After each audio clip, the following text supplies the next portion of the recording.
Hey everyone, welcome to Free League Showcase Day 2. We've got an amazing all-day jam-packed content extravaganza headed your way. First up is Sweden Rolls with an actual play of Forbidden Lands. And then we've got many more. We've got much more content later on. We'll talk about that in a little bit. But let's welcome the cast from Sweden Rolls. Hey everyone. Hello. Hello. Hi. Guys. How are you? Thank you so much for hopping on and kicking off day 2 of Free League Showcase. Thanks for having us. Thanks for having us. Fantastic to be here. Do you want to just introduce what Sweden Rolls is for folks that maybe are coming across it for the first time? I can't imagine folks would be, but if you want to tell folks a little bit about your show. Well, Sweden Rolls is an actual play podcast. We've been around for 2 years now, soon, and we actually started with playing Forbidden Lands, 2 full seasons. A season for us is 15, 16 episodes of approximately 1 hour, and we've played a lot of Free League games. We played Forbidden Lands, Coriolis, Tales from the Loop, Vaesen, Alien, Mutant Year Zero, and some other Swedish games as well. And we've recently started playing Baldur's Gate, the old video game, as an D&D 5th edition actual play as well. And it's me, Andreas Lundström, as a GM, but all the other players are professional actors. Excellent. Wow, I'm excited. I'm just going to hand the showcase over to you. And if you need anything, just give me a holler. I'll be behind the scenes, and I'll pop stuff up. I'll pop things up as you need it. But have a great session. Thanks for giving your time. I'll be back here if you need me. Thank you. All right, guys. There he went. Well, I basically introduced myself earlier. So do you guys want to introduce yourselves and the characters that you're going to be playing? Should we start with Ingela, who is playing a new character? Because you haven't played Forbidden Lands before. It's your first time playing Forbidden Lands. No, I haven't. No. So I'm Ingela Lund, and I'm an actor from Stockholm, Sweden. And I am quite new to the group. So I've done... this is my first time doing Forbidden Lands, which I know Jakob and Dominic have done for ages and are absolute experts at. So I'm going to be playing a character called Serenella. She's a halfling, and she's quite young. There she is. She's quite shy. You know, she peers from under her helmet. She finds it quite hard to look people in the eye. She's young. She's 18. And she has some fierce talents. She's very good with the blade. She has a lot of practice with the blade, and she has run away from her stifling burrow to search for new things on the horizon. No more tea and scones for her. No more la-di-da, nice flower pots and fake smiles. Great, thank you, Ingela. So she's, Thank you. And then we have Dominic playing our goblin rogue Nissel. Indeed. So I'm a performance storyteller, and I've been involved in a group since the beginning, which is fantastic fun. So I play Nissel, the goblin. He started off as a rogue, but his character has changed as time's gone on, and he's somehow or other ended up as a bit of a go-between, trying to kind of pour oil on troubled waters at times, which is a bit odd. However, he is pretty handy with a bow. Oh, for sure he is. And last but certainly not least, we have Jacob Hultkansson playing Oddvir. Yeah, Oddvir, he's a human druid and very slender, thin guy who has a really soft heart, kind of sad-looking figure, but he's a lovely character. I really love to play him. And as a person, I'm an actor as well. I work at the theater, mainly theater. I do some movies sometimes and some television as well. So it's going to be fun to do this. To be back in the Forbidden Lands set. Yeah. And Oddvir has a bird. Yeah. He has Tell a us about the bird. bird. Well, he has a hawk called Eliana, and and he can talk to the bird as well. And the joke that Andreas is making now is one of the first time I haven't played role-playing games very much at all, and so when we started this up, after a while I just realized, wait a minute, I've got a bird. So in one of the first episodes, I was shouting out to everybody, hey, listen, I got a bird. So that's... I think it was maybe like 5 episodes into the first season, Oh, it and was, all of a yeah. sudden he just says, I need to say something. I have a bird.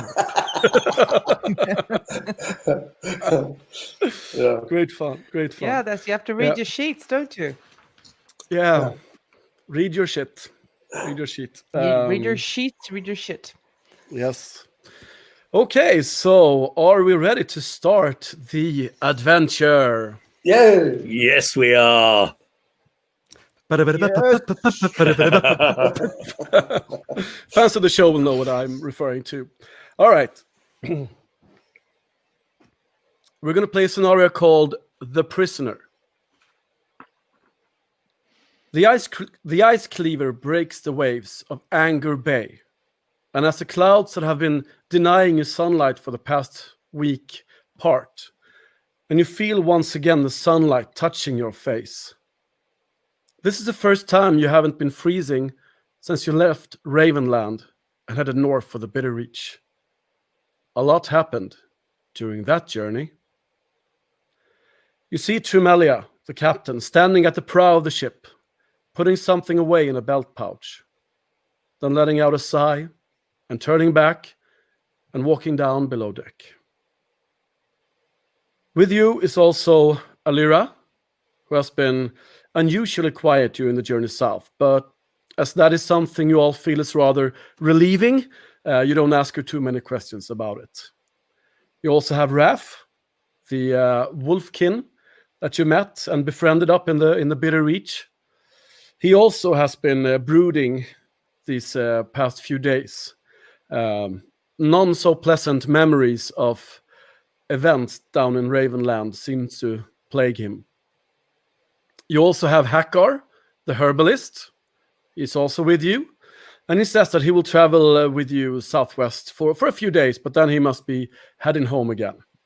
And of course, we must not forget Grelf, the fox. The next day, you see the shoreline on the horizon. And actually, as you get closer, Oddvir, you see that this looks like Stone's Shore, your home village. But it has grown from a little fishing village into a coastal town. Trumelia comes out on deck and shouts at the crew, "All hands on deck! We've arrived at Stone's Shore! Get going, you landlubbers!" Jacob, since it's your home village, would you like to describe how Stone's Shore look? I sent you a picture, and maybe Doug, we can get the map up as well. And Jacob, you can describe your home village as it looks now. So it's grown a lot bigger since I used to live here. As I look at it from the water, coming in from the water, going towards the land, I feel my eyes tearing up. It feels like it was so long ago that I have looked at this village. And although it has grown, I recognize everything with it, where I used to play when I was a kid. So we have the mountains to the north, old mountains, rocky mountains, with quite a lot of steep and dangerous paths to to climb on. And you have the rocks and the mountains continuing to the south. Everything is kind of well, it's well built, big logs. All the houses are built in wood, log houses. We have a big dock, and you have that indispensable smell of seaweed. And as we come through the deep waters, going towards the narrow the narrow Sund, where's Sund? Bay? Yeah, like a bay, like a small bay, maybe. Yeah, A strait, a channel. Straight, Yeah. straight, straight yeah. is Sund, yeah. the strait. I look toward the island up to the north, and I see that there's a fortress built on the island that it's not used to be there. It's something new, and but everything else is kind of as I recognize it from my childhood days. And the logs are in red and in brown, and some of the houses are a bit gray. And you have two gates in the palisade, one to the north west and one to the southwest. Yeah. Mm. That's Stone's Shore, as you see it. You and Dominic, as Nissel and Odvir with their companions, are approaching. But Ingela, your character doesn't come into play for a little while just yet. So, yeah. Is there some kind of preparation you want to do before you reach the shore, Dominic and Jacob?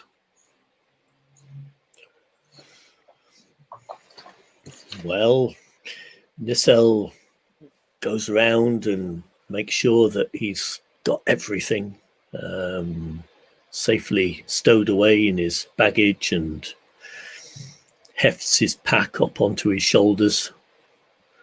Checks he's got all his weapons, nothing's been left behind. And then he looks across the waves to what's awaiting them. Mm-hmm. And Odvir also gather his things and preparing to getting off the boat in this quite long journey that we have had. Indeed, and there's one thing that I almost forgot. For those of you who have listened to Sweden Rolls before, you know that we ended season 3, the last season, with quite some drama, and where Jacob was for once, I was lenient for once, and I let you skip a magic mishap, and I said that will be the first thing that we do next time we play Forbidden Lands. Oh, So I don't Jacob, remember that at all. So now is the time for that roll, Jacob. So do you have a D20 around, or do you want me to roll for you? No, I have one. Okay, I'd like you to roll a D20 because we have 20 magic mishaps from our patrons and fans that we have created a magic mishap list with. No, this wasn't a D20 actually. Right? It was a D10. So should I do it? Yeah, you have to. Yeah. 16. Let's see how. So much fun this is. All right.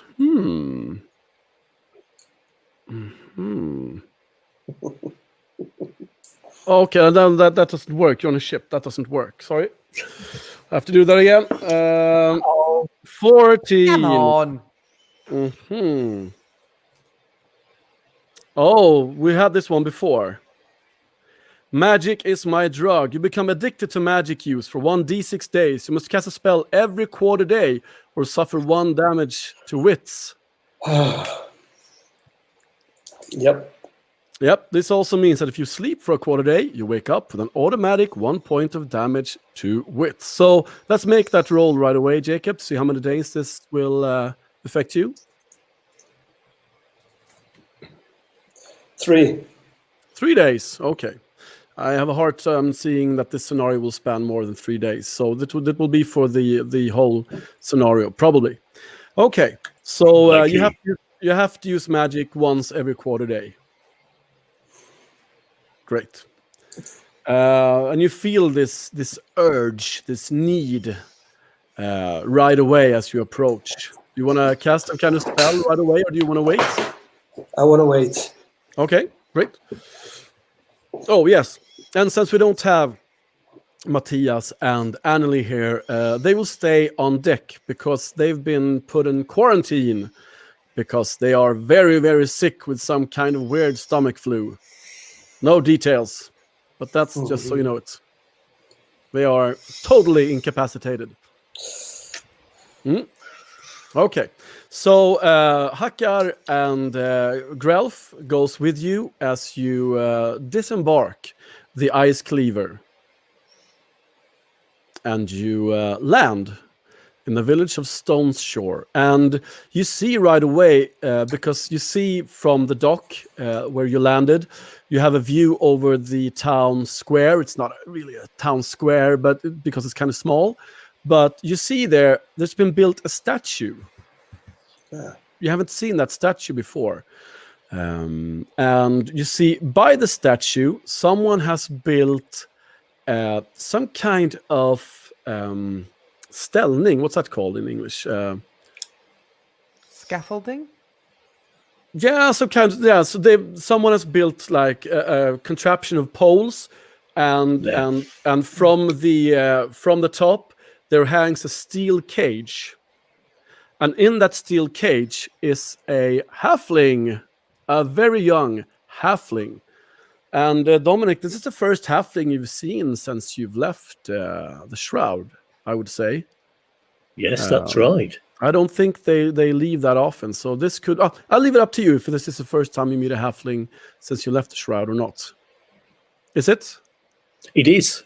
It is, in fact. Yes. Great. And you also notice, because you don't have to make a roll for this, it's very obvious that the townsfolk are subdued in some way. They bow their heads down low and they rush to wherever they're going, and there's a lot less people about in the streets than there should be this time of day, because you come there at about midday.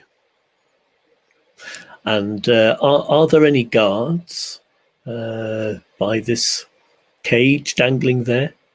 You may make a perception roll. No, it's not called perception here, it's scouting. Okay, first roll of the scenario. First roll of the scenario. And you're quite good at that, aren't you, Dominic? You have often been the scout of the party, haven't you? Yeah, I'm not bad. I'm not sure I am, actually. I think Odweir is actually better. However, okay. All right. Yeah. Well, you called for it. So, I am, but yeah, here we go. Oh, you were leading the way. You were leading the way, perhaps, and Odweir was scout. Oh, that wasn't a single success. All right. Do you want to push it? Can I help him? Yeah, before he rolls, you can. Oh, our strict GM. Yeah. Go on, I'll push it. You're pushing it. Okay. I'll push it. Yeah. Yeah. Yeah. I mean, you need willpower points. No successes and 1 failure. On the attribute die. On the attribute die. Oh, okay. Yeah, so that's 1 damage. I'm afraid that's 1 damage to wits, right? It is indeed. So early on as well. Now I feel reckless. Yep, you're less witty. Okay, so what happens is that you disembark the ship, and you look around yourselves, and Oddvir, you're probably distracted by all this, by seeing everyone so low and so afraid, to be frank. And you start to wonder in your head, like, what could this be? So you're a bit distracted, and Dominic, no, you can't. You're probably so amazed at the sight of this captured halfling that you don't have eyes for anything else. So you basically just go up to the town square, and you see from around the corner, you more or less bump into two Rust brothers. This is evident from their armor and from the symbols on their clothing, and also the fact that one of them is clearly a misgrown. It's a monstrosity of a person. It's a man that has a rhinoceros horn, and he doesn't have hands. He has hooves instead. And they all have armor, and you bump into each other. And he says, this large misgrown says, "Look where you going?" So sorry about that. Yeah, sorry.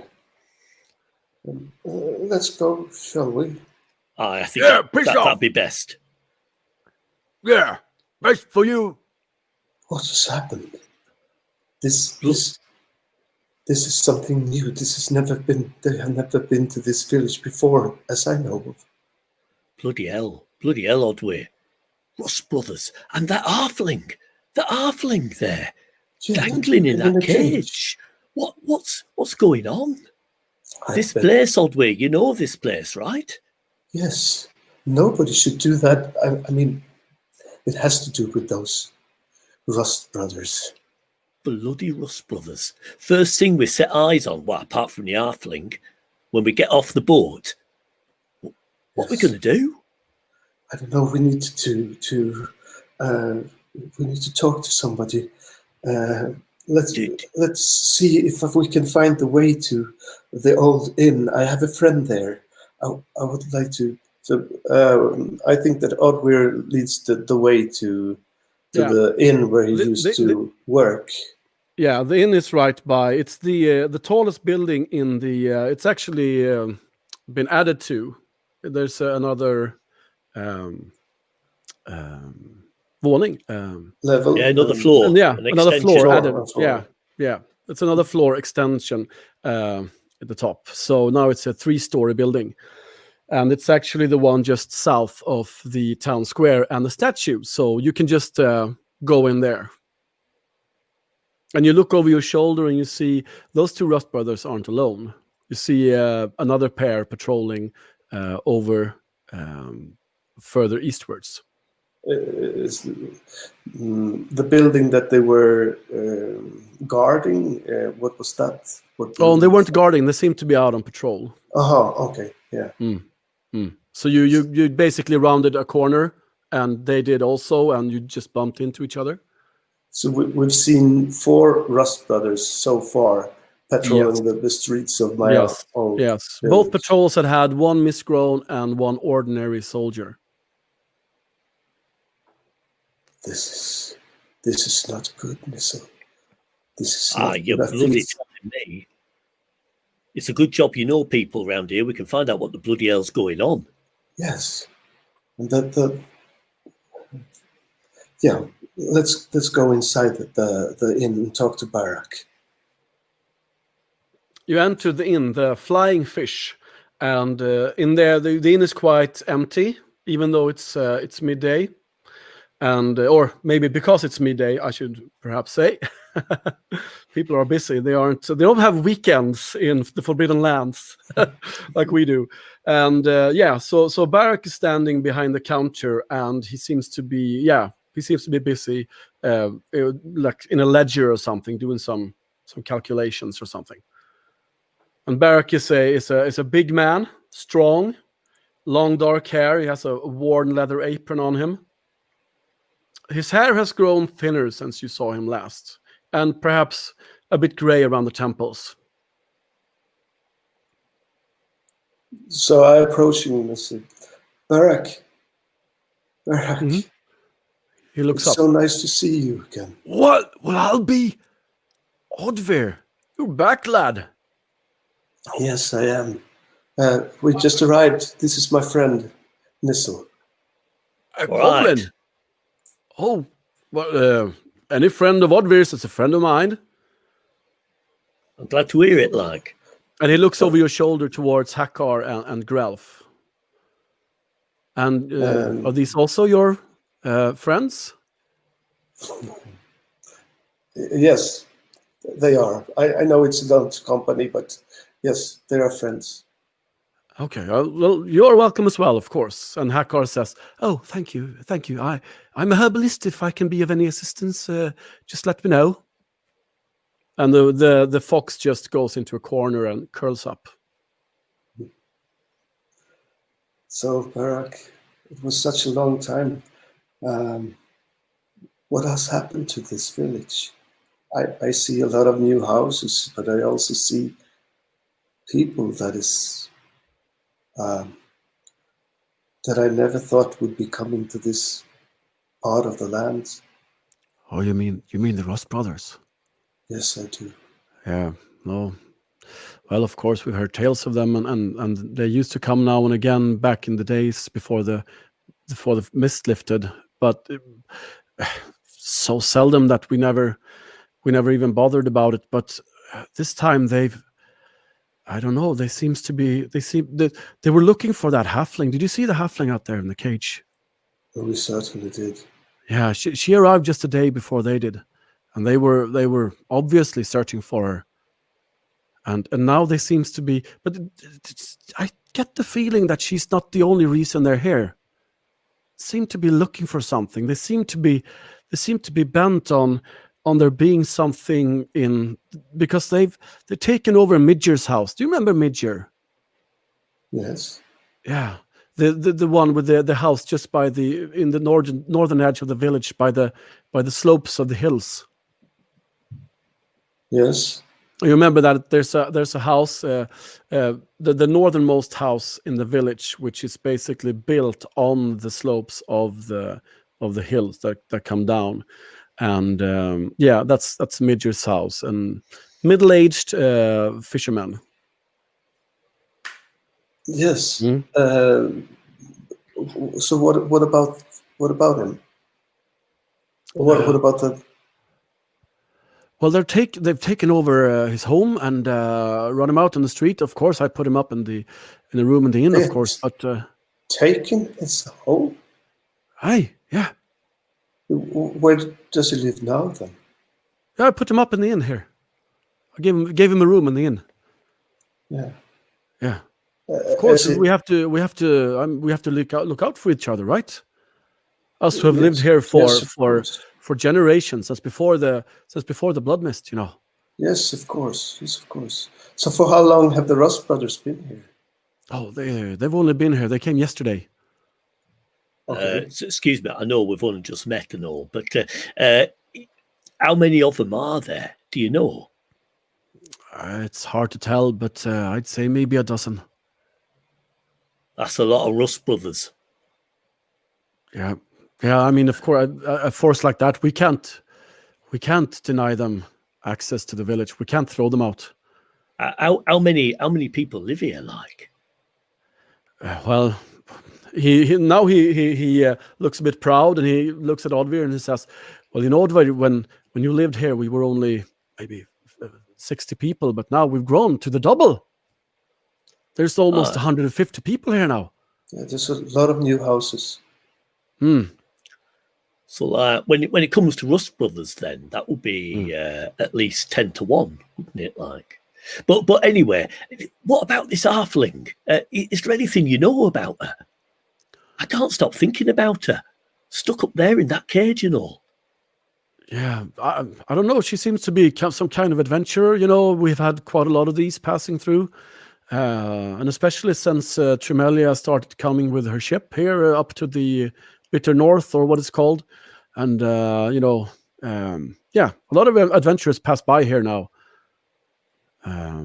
So I that's what she told me. She was looking for adventure, for treasures, for monsters to slay, and all that.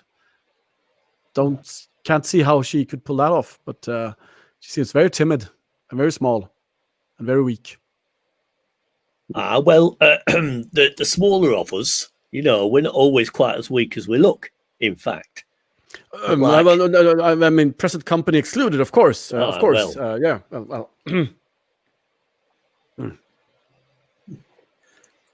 But this. Do you need a room, Odver? Do you need me to put you up? Yeah, that might be good, actually. If you could spare one, that would be good. We could share, of course, maybe. Yes, you can have room number 5. Thank you so much. Barak, the island, what was that building? What's with that new?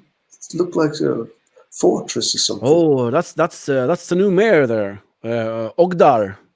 Do you remember Ogdar, a peddler who used to come here from time to time, even though there were the blood mist? The blood mist was still around. Do you remember? Maybe you were too young. Yeah, I don't remember him.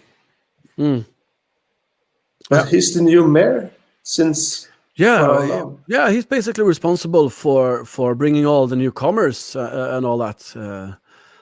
Without him spreading tales of Stone's Shore, and he settled here about 2 years ago, I would say. And he was the one who suggested that the village had grown so large that we should have a mayor. And there was an election, and the village chose him out of gratitude, or maybe because he's extremely shrewd, bright mind indeed. Is it good, man? It's quite good. Yeah, I would say he can be harsh but fair, always fair. Yeah. And from what I gather, hasn't been filling his pockets all that much, from the town's earnings. But he did insist, though, that the mayor should live out on the island there to the north, and he built that fort of his. I understand. That seems a bit of an odd thing for him to do, to my way of thinking. Yeah, so it did for us, but now, the Rust brothers, they don't go out there. They don't go there, No. Nothing to do with him, then. Well, they, from what I understood, they went out there, but they came back. Aye. And none has pressed them about what happened, but we haven't heard from the mayor since. Odwe, can we have a little a chat for a minute, And, let's go check on the room, maybe. Aye, smashing. You go up to room number 5, and Hakkar and Grell follows. So look, Odwe and Hakkar and Grell, obviously, but it's like we've got a mission, haven't we? Right, to get rid of these bloody Rust brothers. Yes, I mean, we've had other things to do in the meantime, but we've got a long-term plan, haven't we? And here they bloody well are, right? And this is a place and that halfling there, I can't help feeling. I mean, if she's an enemy of theirs and she's a friend of ours, right? We can't just leave her there hanging. I mean, what's going to happen? She's just going to die, right? Surely. But we're never going to be able to spring her on our own, are we? Is there anybody here who might be able to help, or what do you think we could do? We have to find help. Yeah, I think so too. Because if there's a dozen of them, we can't take them on heads on. We need more people, and with Alir and Ralph being sick and all,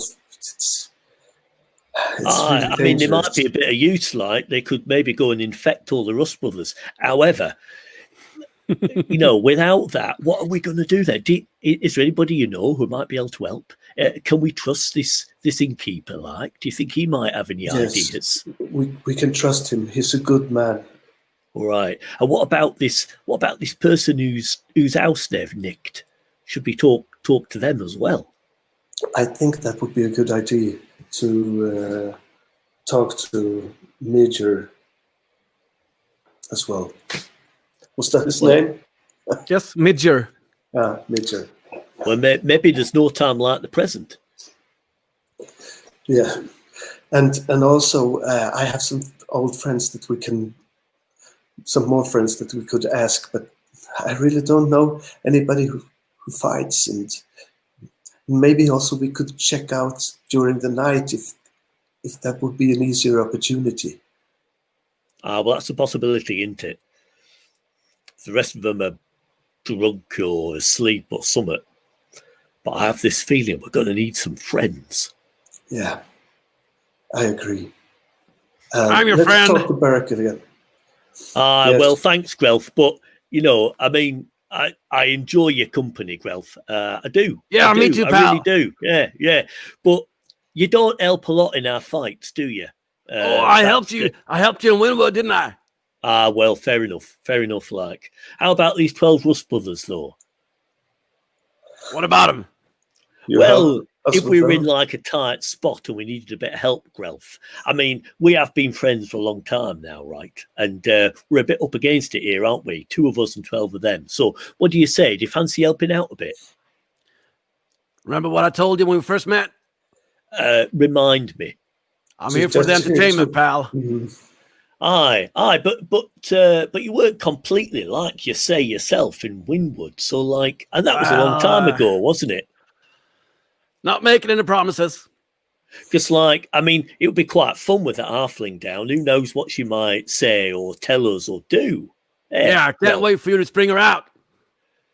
It was worth a bloody go. Okay. Odweir, should we go and see this Midger? Then? Yes, we do that. So we asked Barrack where the room of Midger was, and we go to visit him. It's two rooms down from you guys.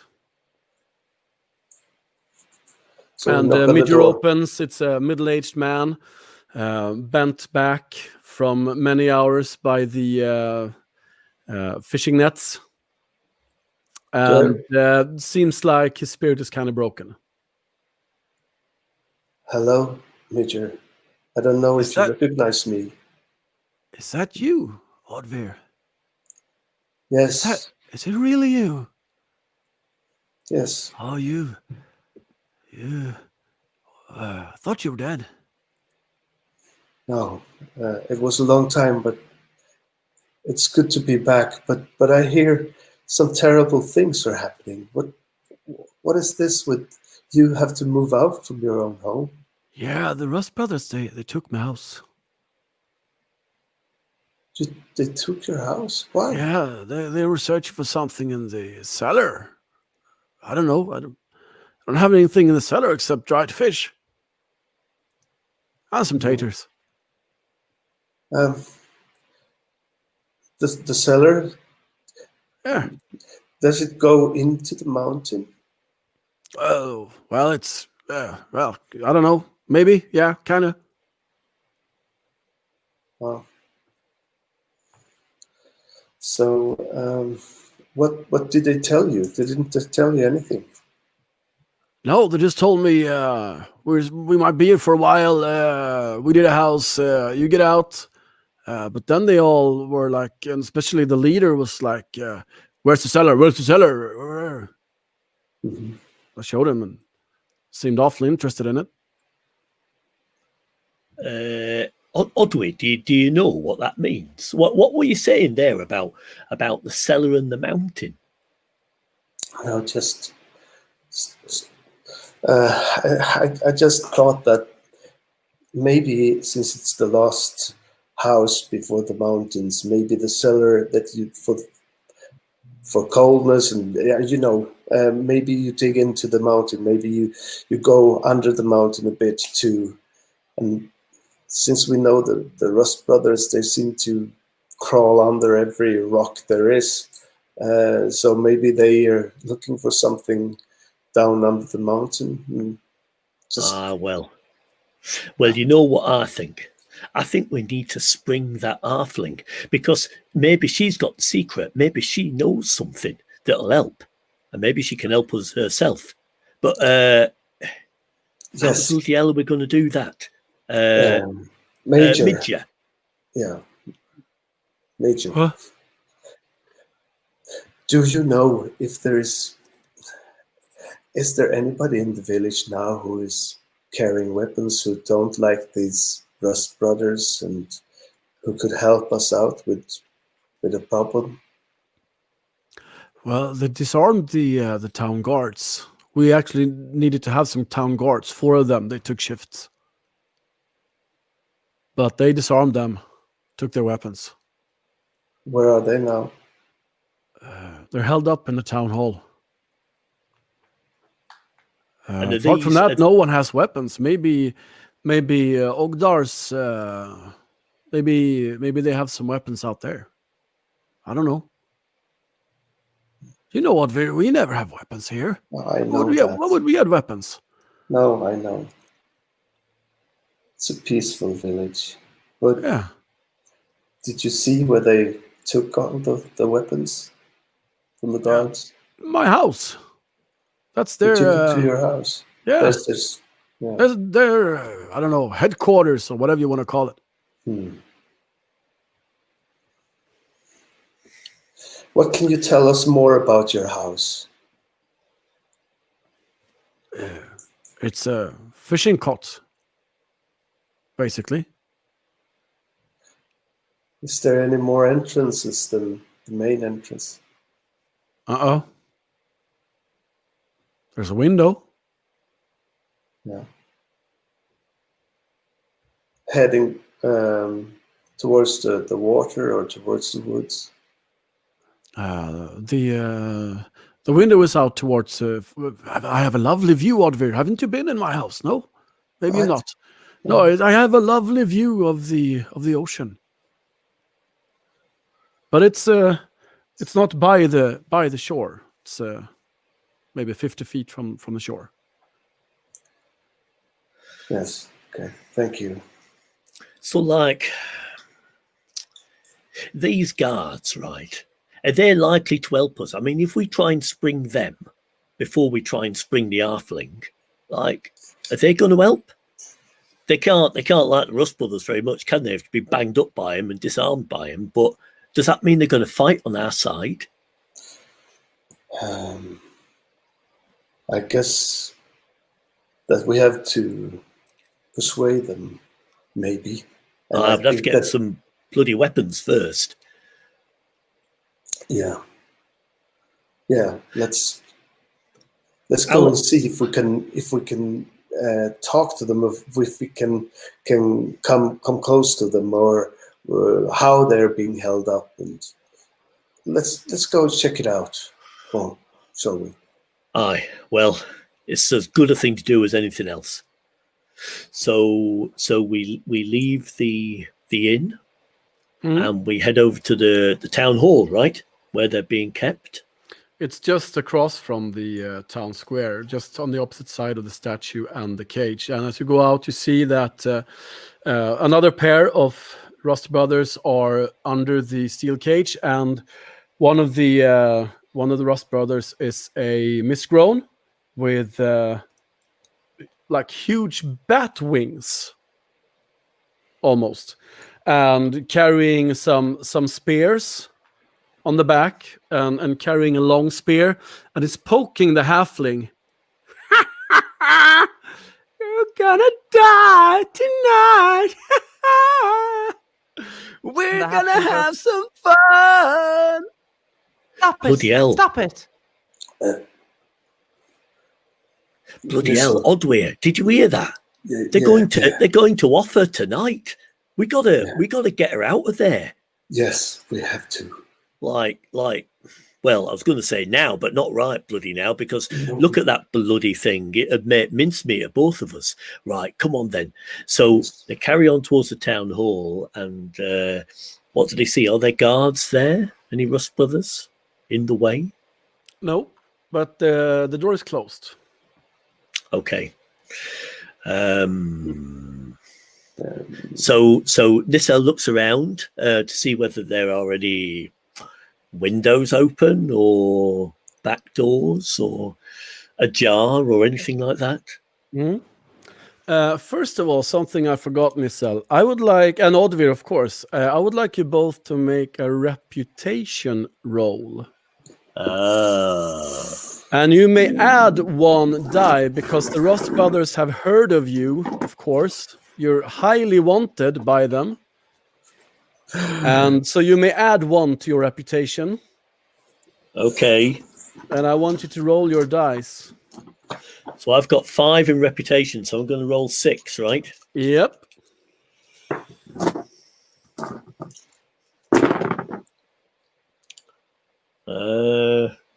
No successes, no failures. No successes. Good for you. Jacob, do you get any successes? Yes, 1. 1. And Okay. 1 failure. Okay. That means that the ordinary Rust Brother who was standing by the misgrown one poking at the halfling looks at you, and you see recognition in his eyes. I turn around. And you hear whispering, "Did you see that? Did you see a goblin and a tall, extremely thin human? Aren't those?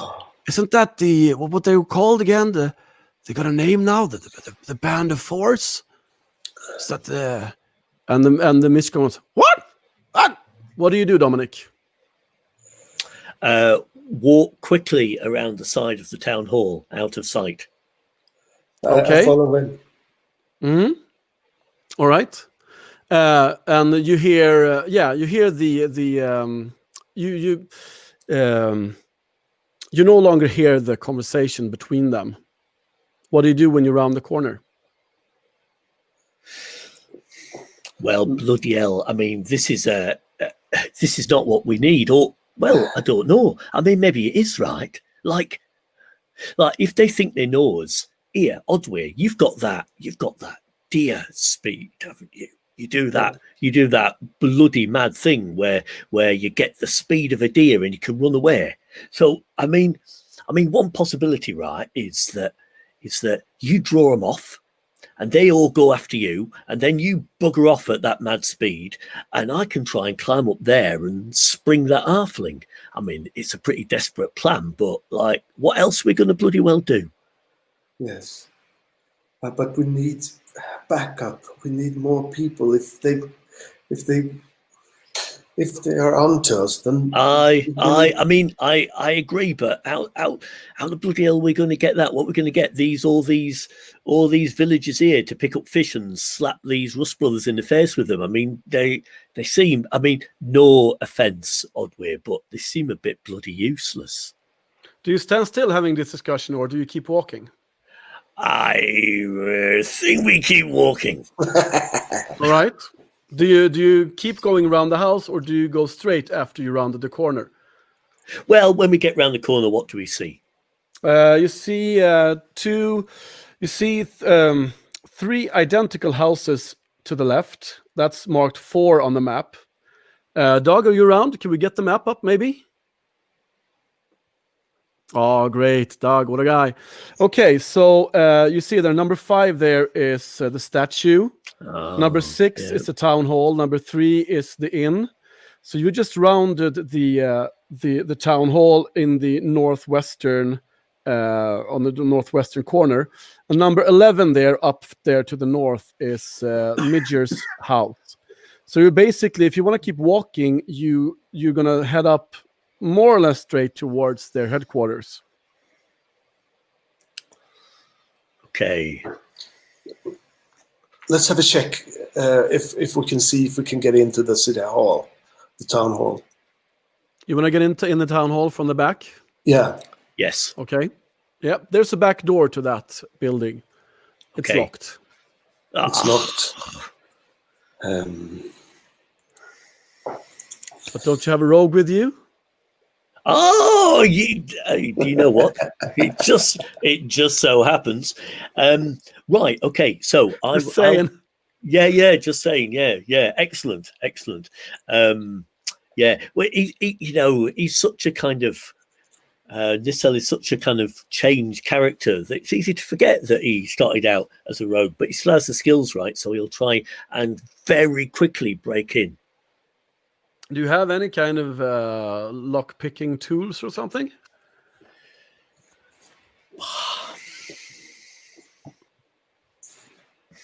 You wish you did?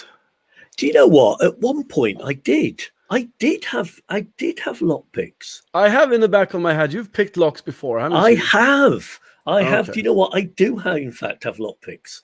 Okay. Yeah. But if you don't have them on your character sheet, that means that you only have a few left. Maybe you've dropped some in the bitter reach or something. But you But get I've kept one the best bonus, ones. one gear die for sleight of hand.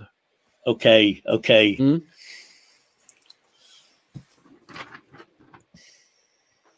How are you doing there, Sleight Ingela? of hand, that's agility, right? Yep.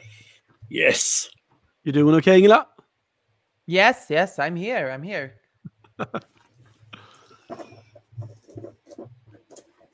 Listening intently. Fearing for your life. Okay, here we go.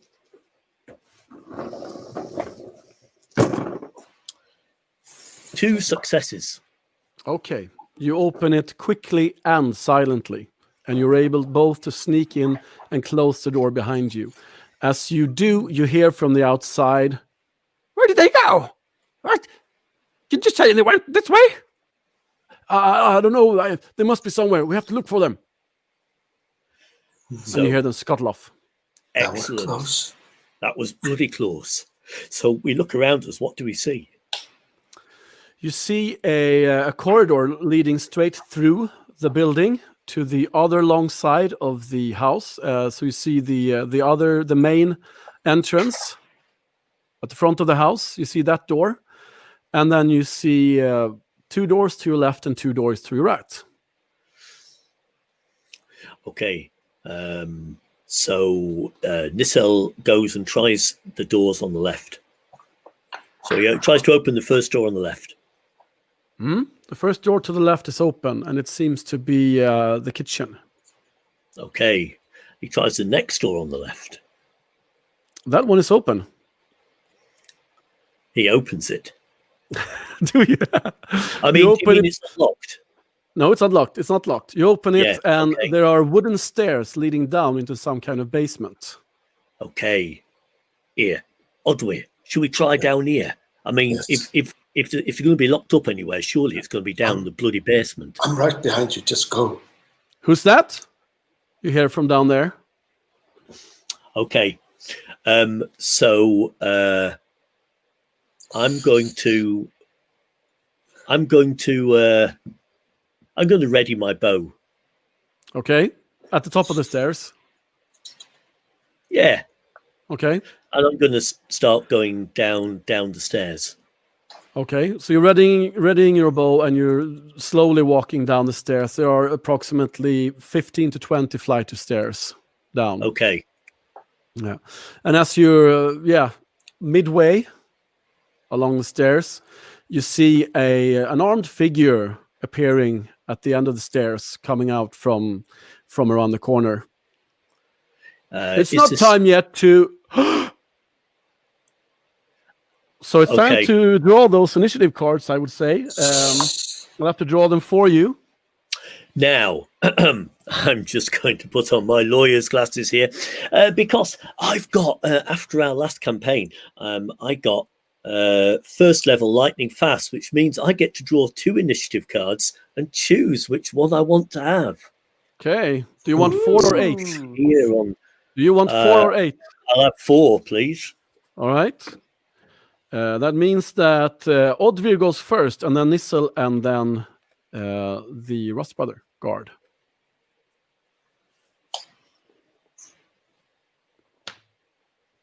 Jacob, what do you want to do?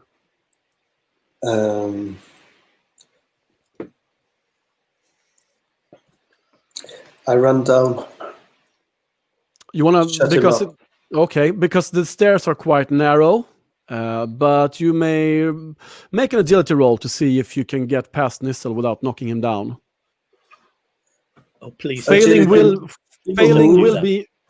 will mean knocking him down, though. Agility Just- move. Yeah, agility and move. Yeah.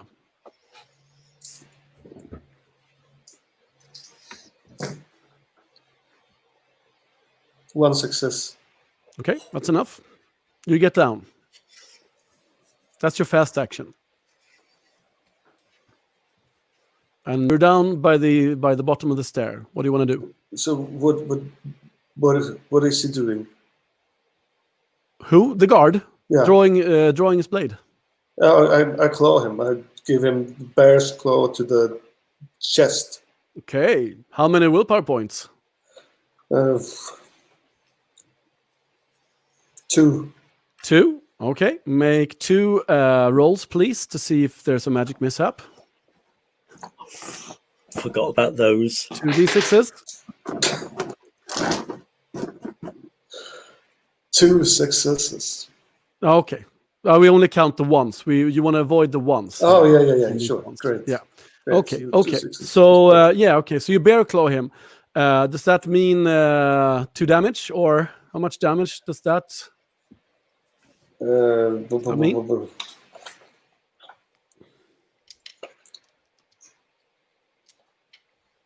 How about you tell me? I should tell you. Yeah. How much is it?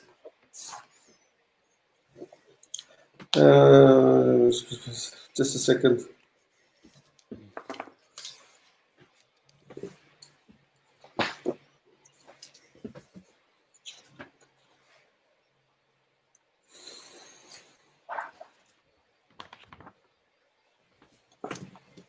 You want me to look it up?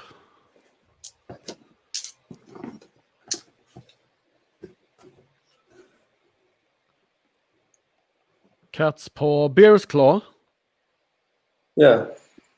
Strike and with also great bear. You hit on magic cause damage equal to the power level. Okay. Cannot be parried or dodged, but armor has normal effect. And I rolled for armor, but because I always roll shit, I did not get a success. So 2 points of damage. Okay, that's your turn, Dominic. Okay, well, Don't forget to erase those 2 willpower points, Jacob. Yeah. So I'm going to loose 2 arrows at this bastard, and I've got sharpshooter level 3 now, which means I add a D8 to every bow roll, and because I've got fast shooter level 3, I can shoot 2 arrows. So here's the first large handful. 2 successes. 2 successes and nothing on the D8. There's a 3 on the D8. Okay, that's no extra successes. I'm going to roll for armor again.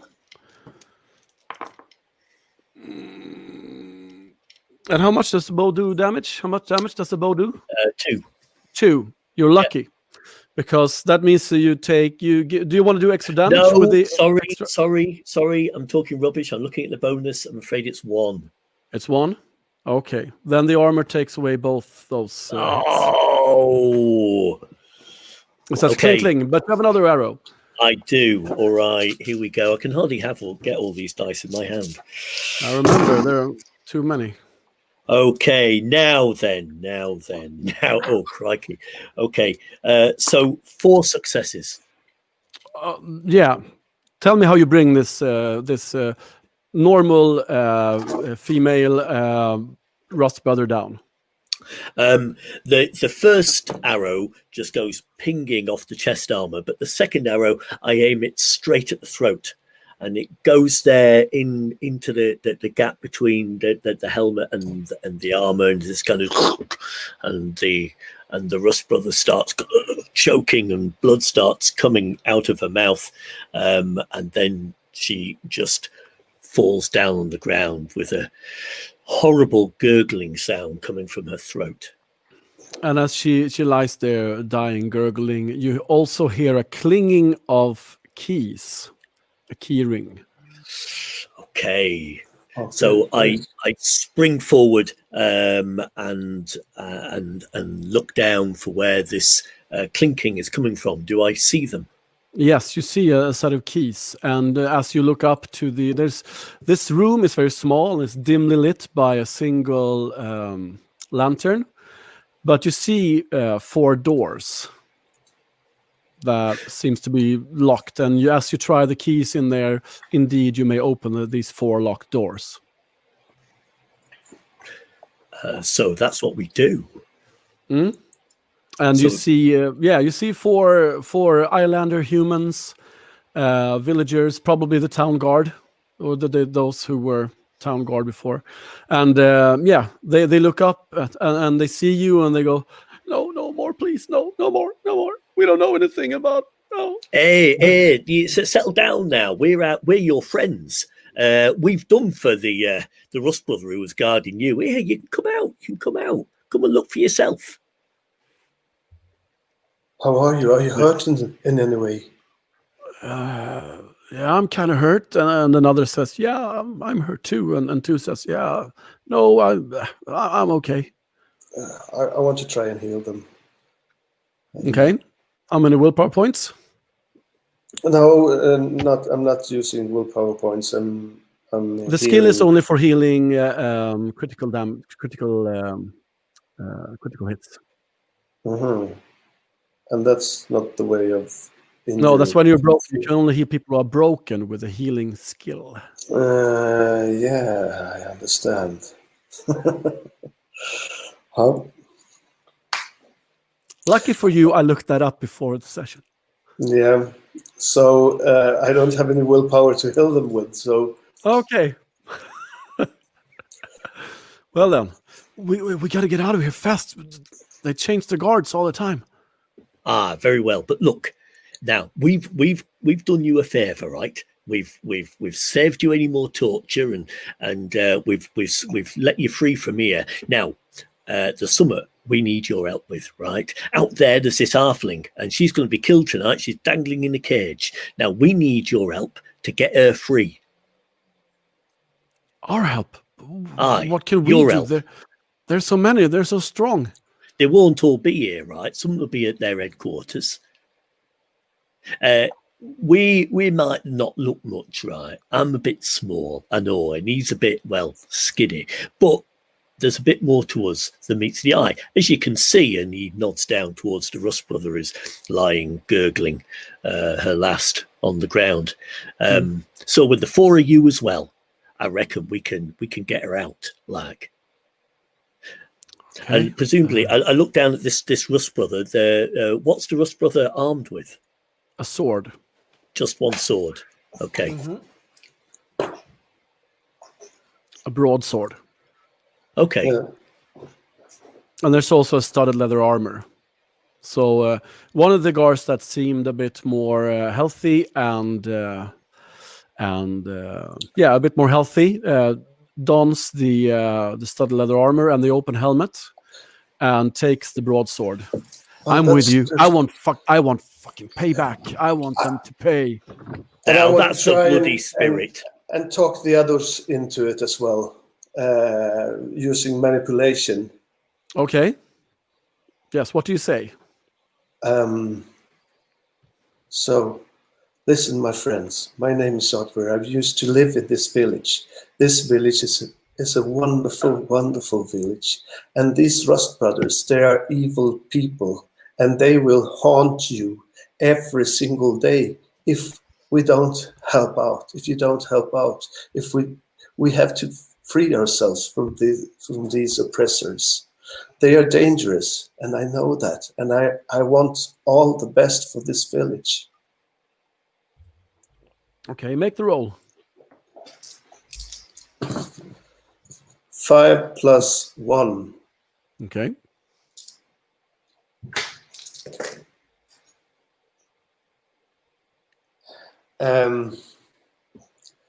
One failure. Mhm. I want to push the roll. Okay. No successes. No. Okay. He says smiling. He knows this means willpower points. One success. Okay, and no more failures. So 1 willpower No. points and 1 damage to empathy.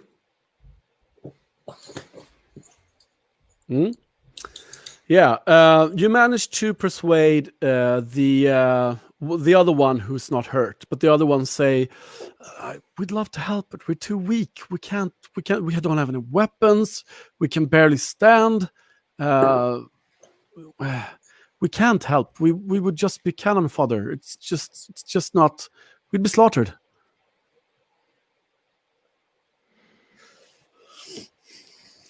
Right then. So, would you like us to lock you up back in your cells so you can wait there to be tortured again by the Rust Brothers when they come back? Oh, please no, please no, no, please no, please no. I tell you what, no, we could maybe go and sling this dead Rust Brother in one of your cells, and then they can try and work out for themselves what happened. Please don't, please don't. Well, And bloody then well, look at come with us then. Okay, but we can't help. You're guards, aren't you? Guards, like it's in the description, right? We're calling Job description, fishermen. guards. It's just we're basically watching out for fires. Can you not use a sword? I've never swung one with my life at stake. Oh, any of you? Yeah, I have. The woman who was the first one to volunteer says, "I used to be a caravan guard." Ah, smashing. Good. Well, there's one anyway. I guess maybe we'll just have to cut our losses Two, up here. says one of them. I remember Odvir. Remember me, Odvir? Yeah. Yes. Bloody great. So Nissel, he takes his own short sword and he holds it by the blade and he proffers it to the second one. To the second one, yeah. Mm-hmm. Here, take this then. But mind you give it back, like. Hey, yeah, sure. As soon as I get my own back, I'll give it back to you. Ah, grand. Well, this is starting to feel like a gang, isn't it? So everybody has a weapon now? Or 4 of you have weapons. but not the last one. Not the last 2.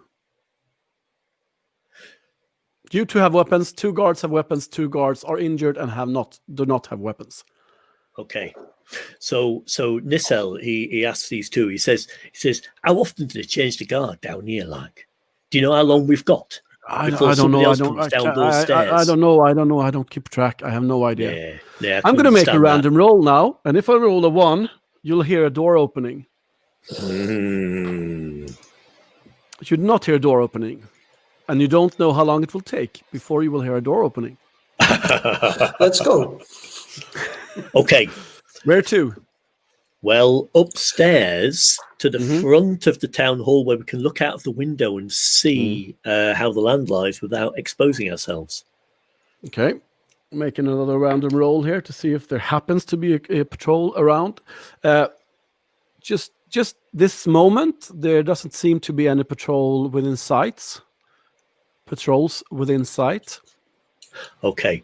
So now we're looking out with intent. Yes, and you're about 30 feet from the cage, from the doors opening to the cage. It's about 30 feet.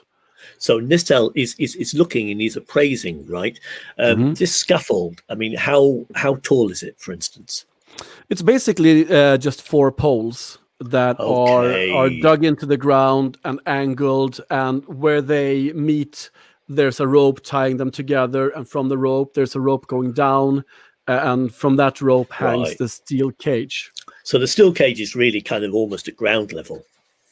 It's it's well above your head, but Odvir could reach it if he stretches up.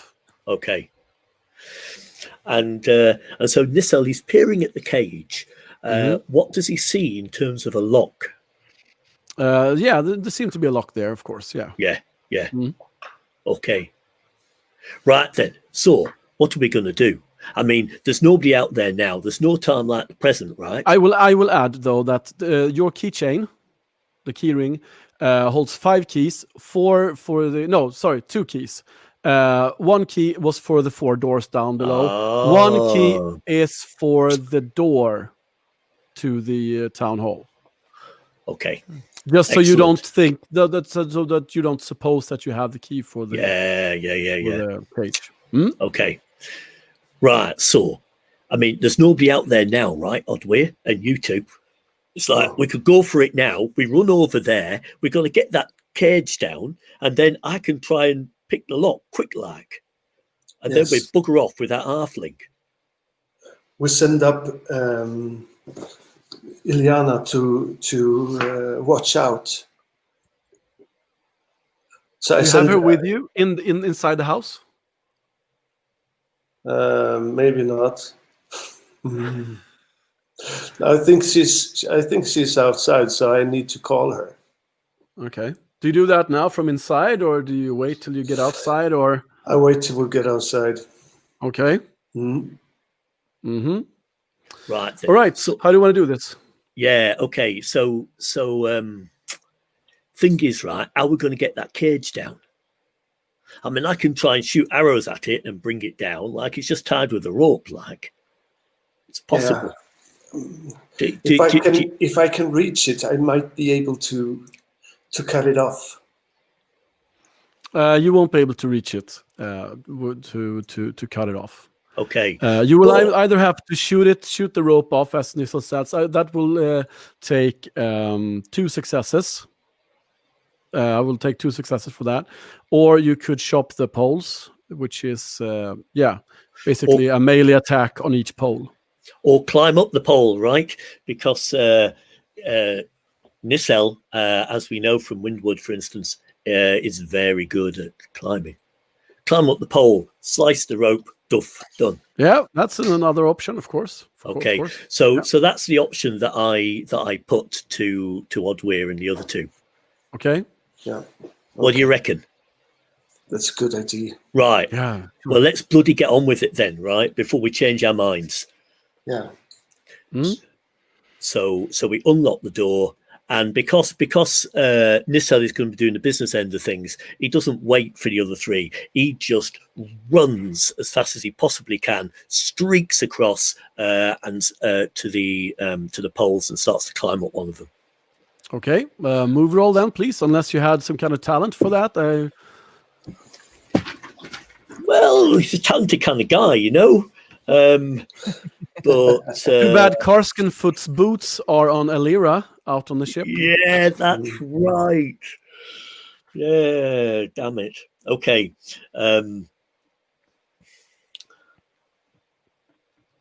Okay. Can I help him? Here we go.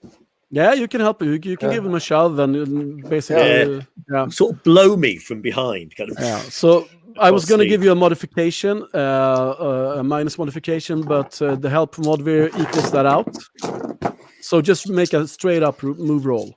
What was the minus modification going to be for? I mean, climbing up a pole and you have gear on you, or you're going to leave your weapons, or you're going to leave. I mean, just one. Okay. All right. Anyway, excellent. So I don't need to do that because we've got his help. Here we go. Oh, that's a lot of dice. It is, but it's only 1 success. Well, one's all you need to get up there. So you pull out a knife, you cut the rope, and Ingela, Serenella, she sees a goblin rushing out from the town hall, swiftly climbing, or rather, not so swiftly. It takes him a while, and it's not very agile at it. But he does get up, and as he gets up, he pulls out a knife and looks at you as he cuts the rope. Do you want to say something first, Dominic, or? You might have a bit of a bump. And then, okay, thanks. Poof, and the steel cage drops 5 feet and 7 feet. Just drops down. That's quite a long way. That's quite a long way. Yeah. Oh. Were you bracing So, yourself for the drop, Ingela? I was trying to make myself as small as I could, like a meatball, or just curling myself up so that I would have the impact, a softer impact. Okay. But So the even meatball shorter than goes she is, down. because she's short as it is. Yeah. Oh. And you go down, and the cage goes down with a large cling, which echoes in this small town.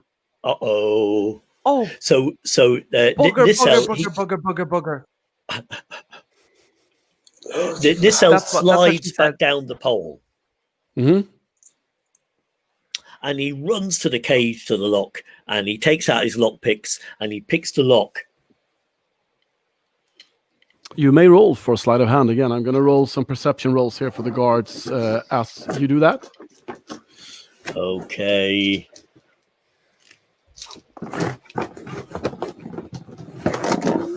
Do I get any gear die? Yeah, dice one gear for die. this? Yeah, one gear die. Excellent. That's what I like to hear. Better than nothing. Here we go. What? Not a single success. There are no failures, though. Okay. Do you want to push it? I certainly do. Here This we go. could damage your agility, your ability with a bow. Yeah, but I mean, Yeah. what are you going to do? What are you going to do? 2 successes. And no failures. Well, yeah, I mean, 1 failure. Now you ask. 1 failure. But that's 1 willpower point as well, so Yeah. not all bad. Always look on the And all Right that. side of life. Serenella sees this goblin trying a bit, and then doesn't really get the lock up, and then after a little while more, it just says click, and you can open the door to the steel cage. And Serenella looks at him with wide eyes, and she's never seen a goblin like this. She's quite mesmerized by him, and she's still a bit fuzzy in the head from the thump and from the fall. Who are you? I'm Nissel, and I've come to rescue you. And can you run? Yes, I can. Well, that's smashing news. Let's bloody run. And Nissel turns around to see where the others are and to see if it's obvious which is the best way to run out of here without running straight into some Rust Brothers. Mm-hmm. Yes, the other ones have exited the building, and the 2 that you persuaded to go with you are standing, looking outwards out to the town to see if there's someone coming. And one of the injured ones have followed you, but one has run away some other way. Which way should we run? Oddly, You don't see any guards yet. okay. But since there's complete silence, you hear running feet. Do we hear where they're coming from? You may make a perception roll. Oh, I will. Where are we now? You're in the middle of the town square. Okay. So do I know? Of course I do. Where is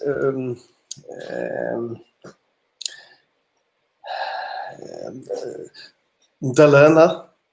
Delana? Yeah, Delana's house. Her house is number 9. It's you just follow the shore basically eastwards. We have the map. Can we have the map up, Doug? Maybe. It's you can basically see it. It's I'd say 100 feet away. It's the lone building that is in the bay. Yeah.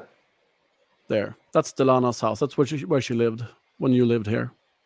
So I lead the Just to say, I've got 1 success in trying to work out where the running feet are coming from. They're coming from the north, from the other side of the town hall, and Audrey suggests running southeast. Excellent. Or starts running southeast because you said you led the way. Come on. Come on, everybody. Let's bugger off sharpish like. Now we get some opposed move rolls to see if you get there before they get inside of you Okay, because you're running in plain sight for 100 feet. that's quite a long way. It is. Should I roll as well? Yes, all of you.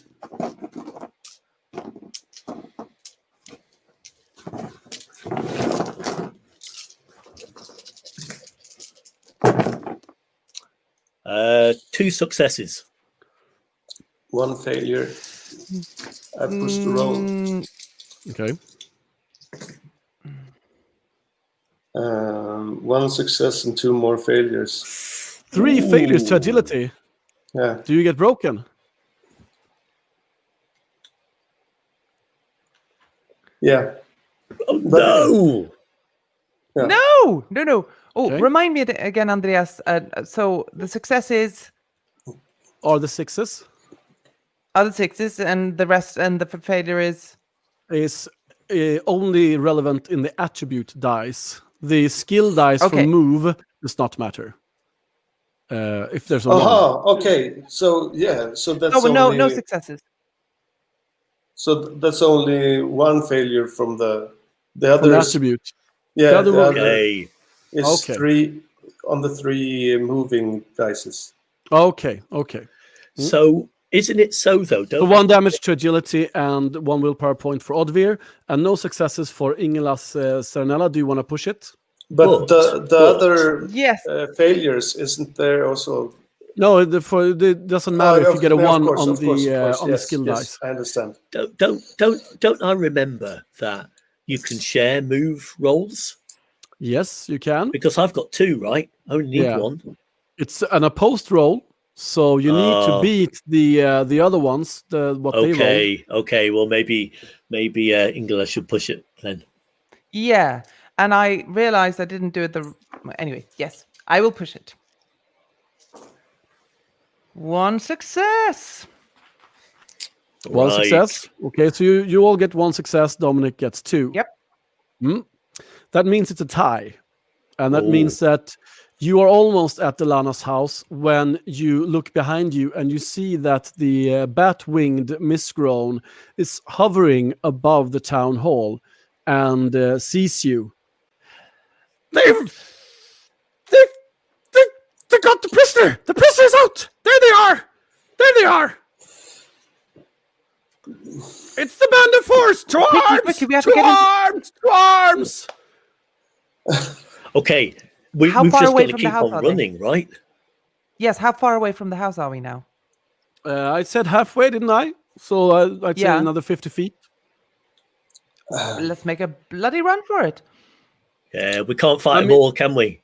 I mean, you're Or- gonna get there before them, but I mean, this guard has her eyes on you. Yeah, we can't go in the and- house, can we? No, we can't. We can. Can we hide in any way? Can we We- hide? We You take can a run behind some of the buildings. You could take a right Yeah, into some of the buildings. We take a right. Maybe it's better to hide.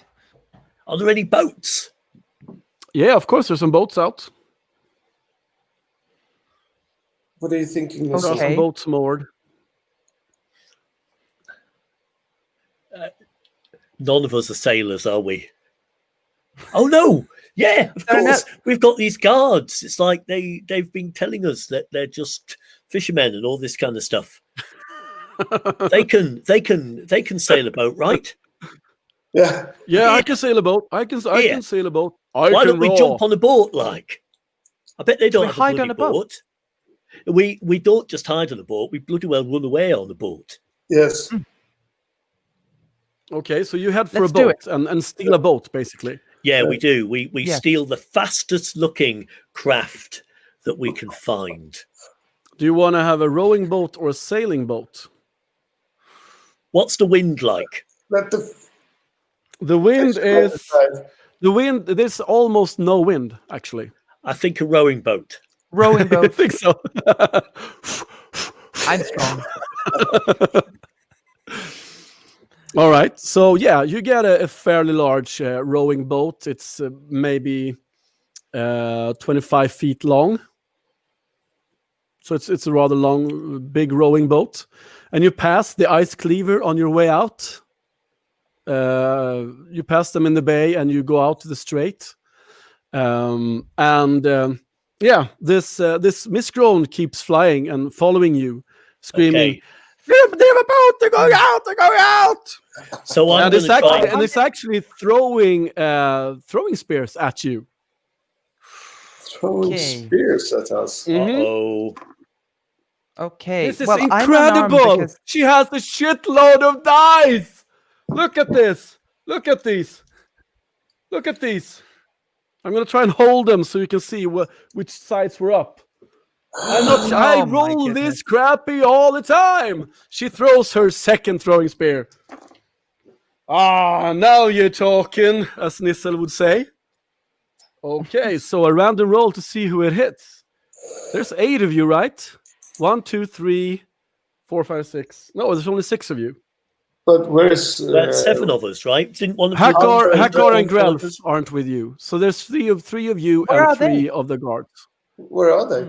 And Well, yeah, Hakar and okay. Grelf, they were stayed at the inn. You didn't tell them to come with you. Yeah, okay.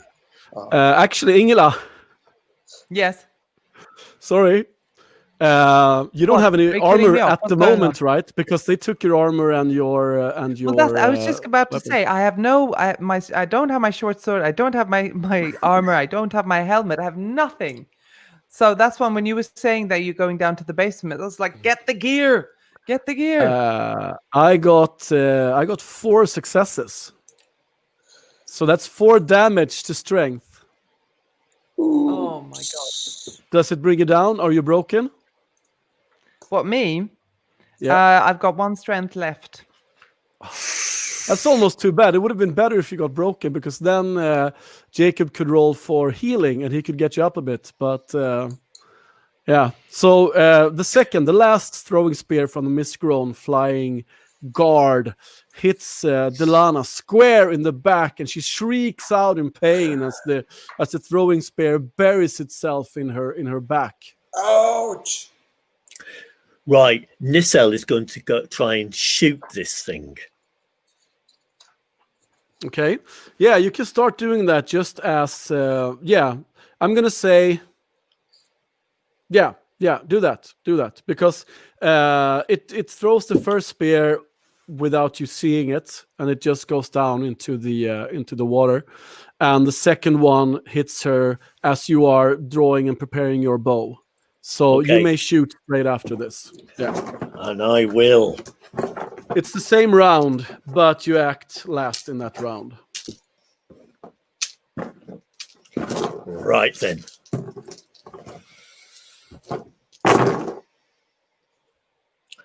Three successes with the first arrow. Okay. Do you want to push it?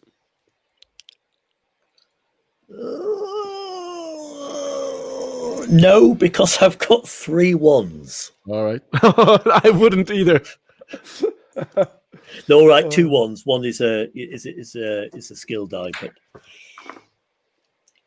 but the stud leather takes away 1 of that. One of okay, those. 2 damage. So 2 damage. 2 damage. Right, second arrow. Oh, all right. 2 successes, but also an 8 on the D8. An 8 on the D8. So that's Yes, indeed. I think that's 2 extra. I think that's 2 extra. So that's 4 hits. All right. And the armor is somewhat dinted. And doesn't. Okay. Roll a D66. You bring it down. Yes. Yes, Dominic. Well done. Yes, Nissel. Stab wounds. 41. 41. You impale the shoulder. Oh, No 2-handed weapons can be used, and this one fights with a 2-handed spear, a long spear.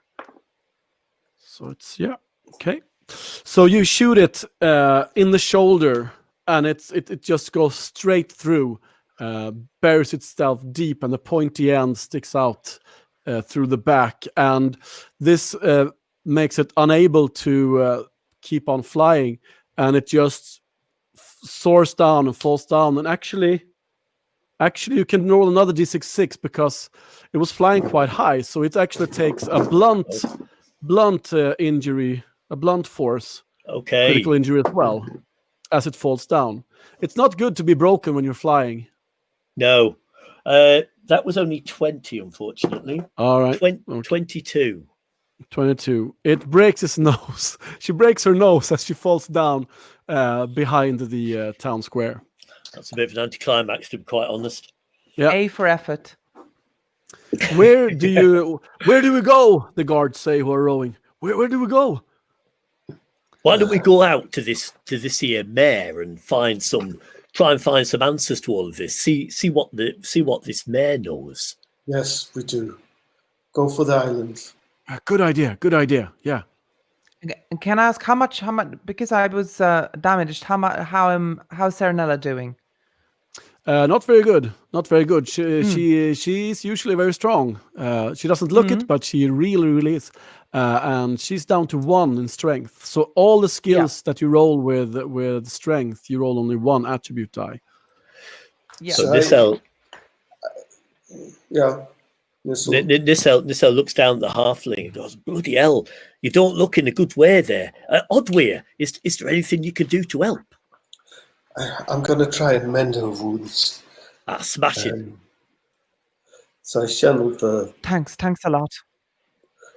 I channeled the... And by the way, thanks. I tried to heal her. Okay. With magic then, I suppose. Yes. Okay. How many willpower points?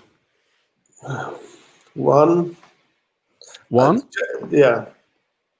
Or how many does she need? She would need 4.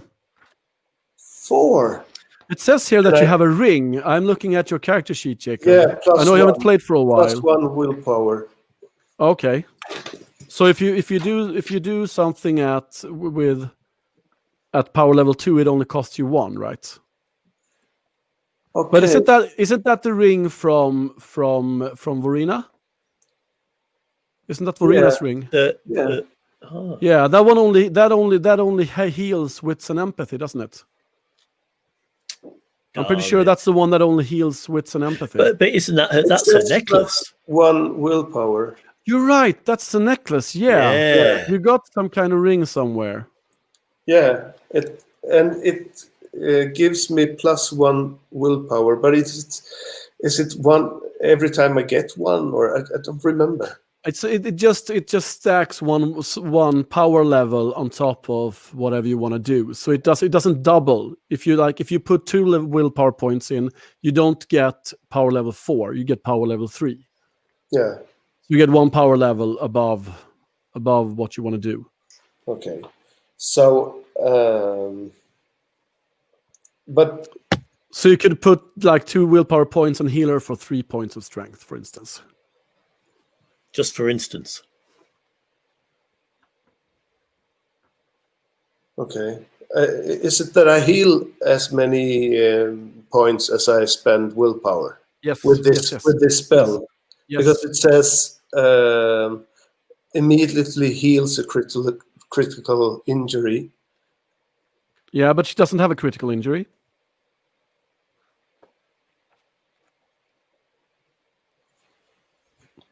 Mm-hmm. Were you saying you said mend wounds? Yeah.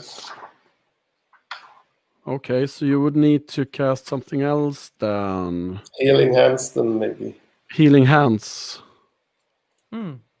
Yeah, exactly. Healing hands is what you want to do. Mm-hmm. Yeah, equal to the power level, yeah, of course. Mm. Okay, so I use 2 then. You use 2, so you get 3 back, Ingela. Roll 2 dice, please, Jacob, to see if there is a magic mishap. I get 3 strength back. Yes, I get 3 strength back. Yes, indeed, Ingela. Excellent. Thank you. Thank 1 success. Oddveir. No failures. No failures. Okay. No. Okay then. Don't look so sad.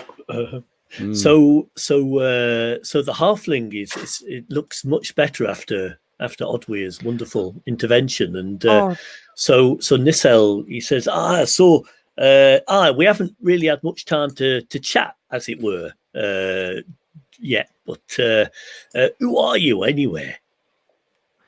Right. She peers up from under her helmet with shy eyes, and she goes, "Well, first of all, thanks for saving me. You're I've been welcome, hanging like. for 24 hours, and I thought I was going to die there, really. Well, my name's Cernella. Pleased to meet you. Likewise. So why the bloody hell were you hanging there? It's like, what had you done, or what did you know that made them do that to you? Well, it's a long story. Well, I don't know. Well, first, what's your name? My name's Nissel. My name Nissel. is Odwer. Other. Pleased to meet you. Well, you look quite mighty there, Nissel. She laughs nervously and looks at him with admiration. Well, I think I sort of managed to kill one of them. Oh, did you now? Now That's then, great. I like the sound of that. I was mean- glad we managed to rescue anyway. Now I'm doubly bloody glad. That's the kind of thing I like to hear. You killed one of them, eh? How did you manage that? I did. Well, I wasn't really intending to, but sometimes my strength is a bit stronger than I think, and I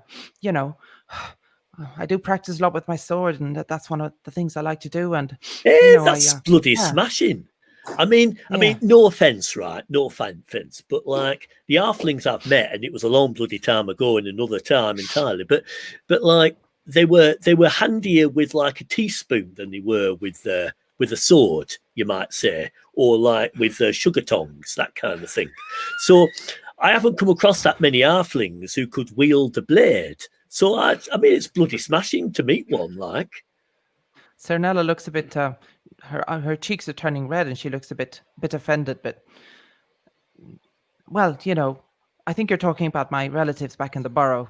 Like my aunt, she's crazy. She's locked up, and the rest of them. I mean, all they do is smoke and drink and give false smiles. So, I've left that long ago, and I didn't want to be there. Well, good for you, like, good for you. But like, is there anything you can tell us about what the bloody hell the Rust Brothers are up to here? Like, and what brought you to this very town, like? Well, I mean, it wasn't long that I left my village. I've been roaming around for maybe a month or so. All I want is really to have gold in my pocket and some blood on my knife. And I was coming across these Rust Brothers everywhere I went, and they're getting more and more, and they're just increasing by numbers. And I'm not sure what they want, but they look menacing, and I met one of them in the forest, and we got into a fight because well, I said a bad word, and before I knew it, I'd borrowed my knife into them, and there he was, dead. And soon after, his friends were there, and I ran for it, but they were quick, and before I knew it, I ended up in that cage, in that bloody statue that I've been looking at for 24 hours. Yeah, so thanks for saving me. Well, you're bloody welcome, you are. That's a fantastic story. Bad words, eh? Bad words. I like that. Slip out sometimes. Aye, they do, don't they? They do about every bloody 5 minutes for me. Anyway, and so and then you buried a bloody knife in one. Smashing. I did, yeah. But now I don't have a sword, I don't have a helmet, I have nothing. So thanks for helping me. Well, we'll have to get you some of those things because there might be some more knife burying to be done before long. I feel it in my bones. Are you any good so. with a sword? Could you Well, maybe you could use this? And I hand her my broadsword. Oh, her eyes, Cernella's eyes widen as she looks at the sword. Oh, that looks like a mighty sword. Well, I'm more for the short sword myself, but I could give it Oh, a but whirl. that can be like arranged. Maybe we could swap. And Nissa looks around at the guard to whom he gave his short sword. Here, you. How about you take this broadsword for a bit? Like I take that short sword back, and this halfling can use it. Oh, thanks. Sure, yeah. I'd like a bigger smashing. sword. I'd love a bigger sword. Is that all right with you, Odwir? Fantastic. Yes, of course. Be careful with it. Now Serenade is Grand. smiling. She's grinning from side to side. She's so happy that she's got a short sword back. Thanks a million. Now then, Oh. and Nissa looks up, and how far away are they now from this? Oh, the island is very near. So you and you as you land the boat, there's a small pier where you can tie your boat, and I mean it's visible from the shore, and you see a handful of Rust Brothers now standing by the shore, looking out towards you. And you see one of them, and you see one of them who is taller than the rest, and has finer armor. And on her head, she bears a helmet with wings on the side. I can show it to you. I can show it to you here. Oh. What does it say? Go a bit lower. No. Oh, tease! What a Wow. tease! Okay. Right bit of a then, tease. but it's this is no ordinary helmet, right? No ordinary helmet. It looks fine. You don't know. Yeah, right. You don't know what artifact right. cards are. No, sure. Speaking of artifacts, who has the Tesla at this moment? Odwir, do you have it? No. Probably Alira then. Alira, I think. I think Alira, yeah. Oh, darn. Yeah. And speaking of them, as you think about who has the Tesla again, Alira, and you realize Alira and Raph are back at the ship. And they know about the Band of Fours. They don't know. They probably don't know Raph is a part of it, but they do know that Alira is a part of it. Indeed. Just so you keep that in mind when you consider how much time you want to spend on whatever you want to do next. Just to add an extra worry onto our already burdened shoulders. Hey, Mm-hmm. this is the new me. I am the bad GM. I'm the harsh GM. Yeah.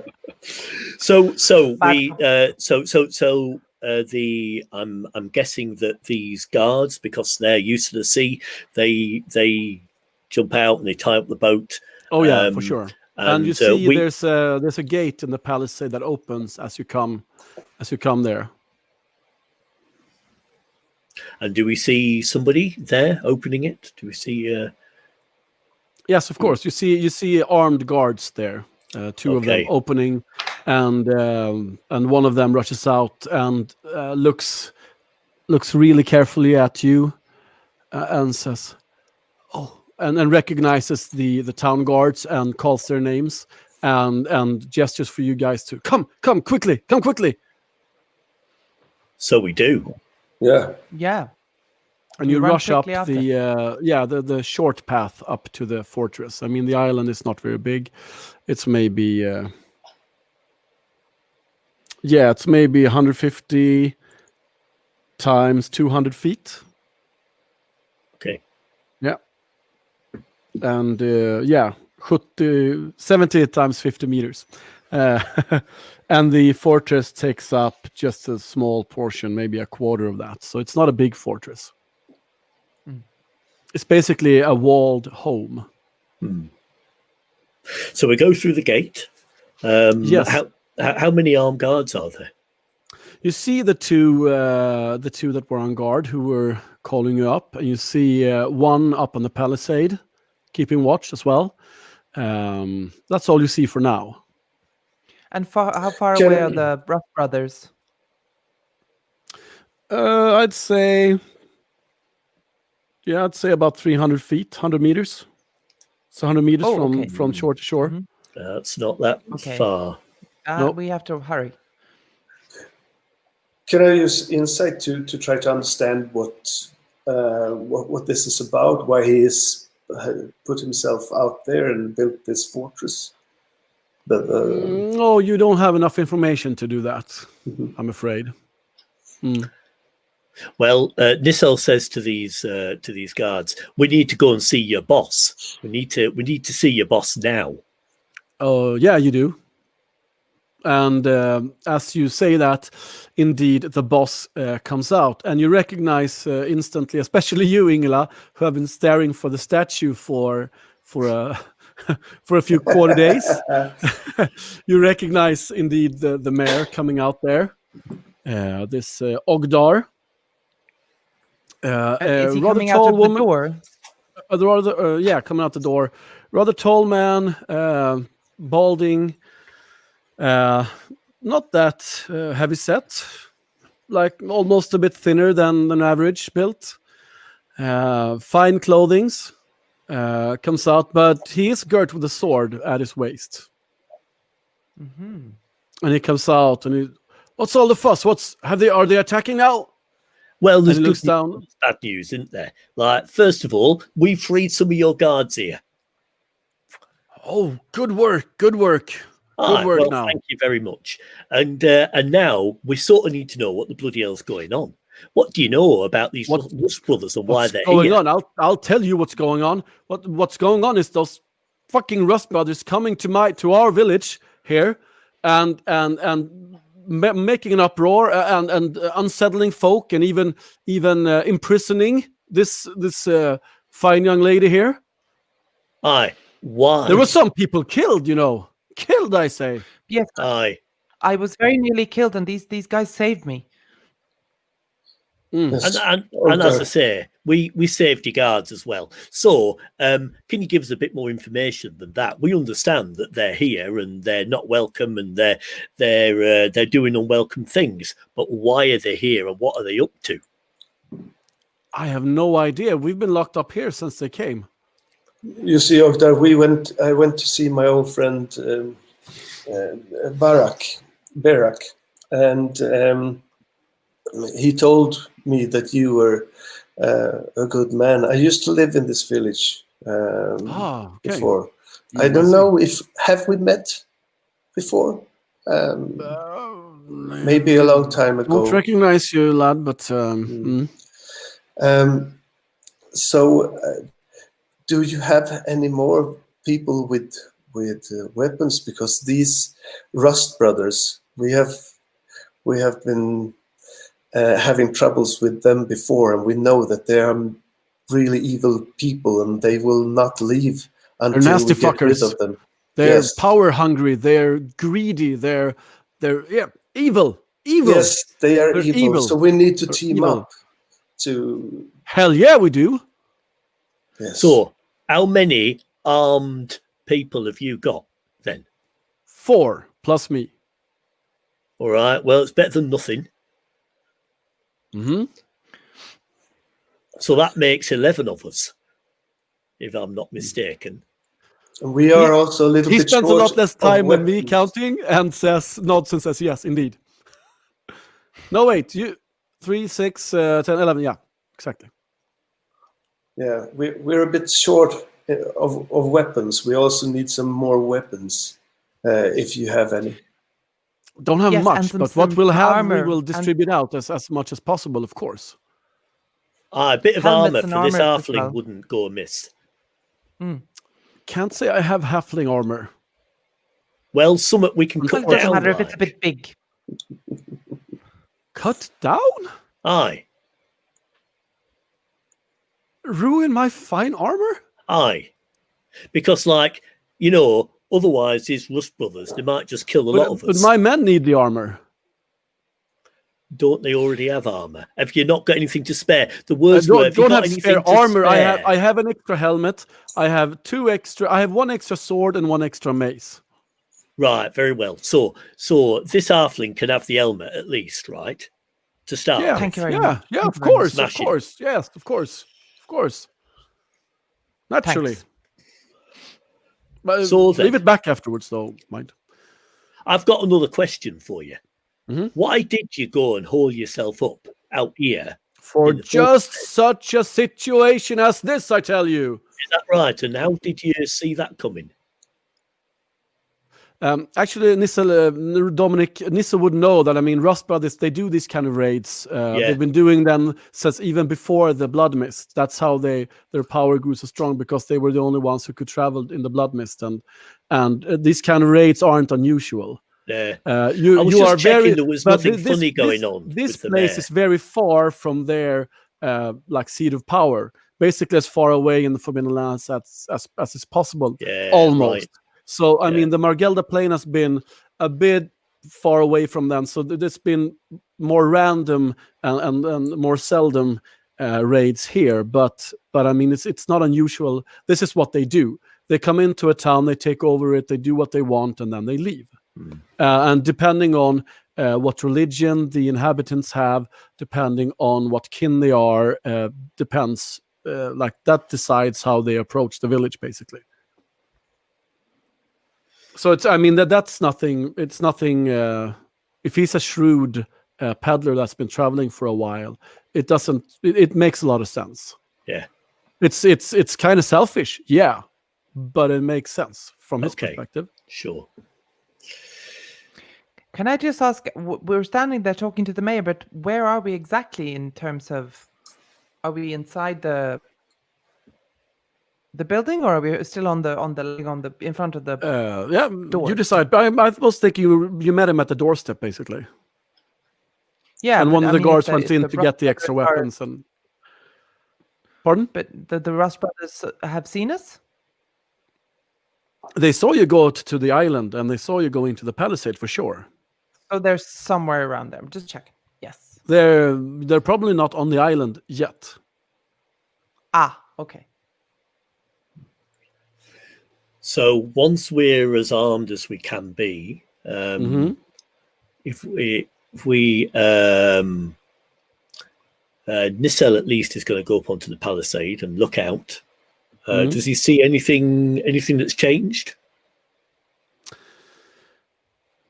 Yeah, you see about 10 armored and armed Rust Brothers, about 2 of which are on the ice cleaver. Ah. Hmm. All right, bloody hell! Our friends are on that boat. And if they know about us, they'll know about them. We've got to get back over there. We're going to get back over there now. Yes. Now, should we wait for nightfall? Is it better No. to sneak up on nightfall? Look, they'll just be even more ready for us then, won't they? It They're just gives gonna- them longer to prepare. You do see that some of them also have bows out. 3 of them have bows out. Bows out or boats. Bows.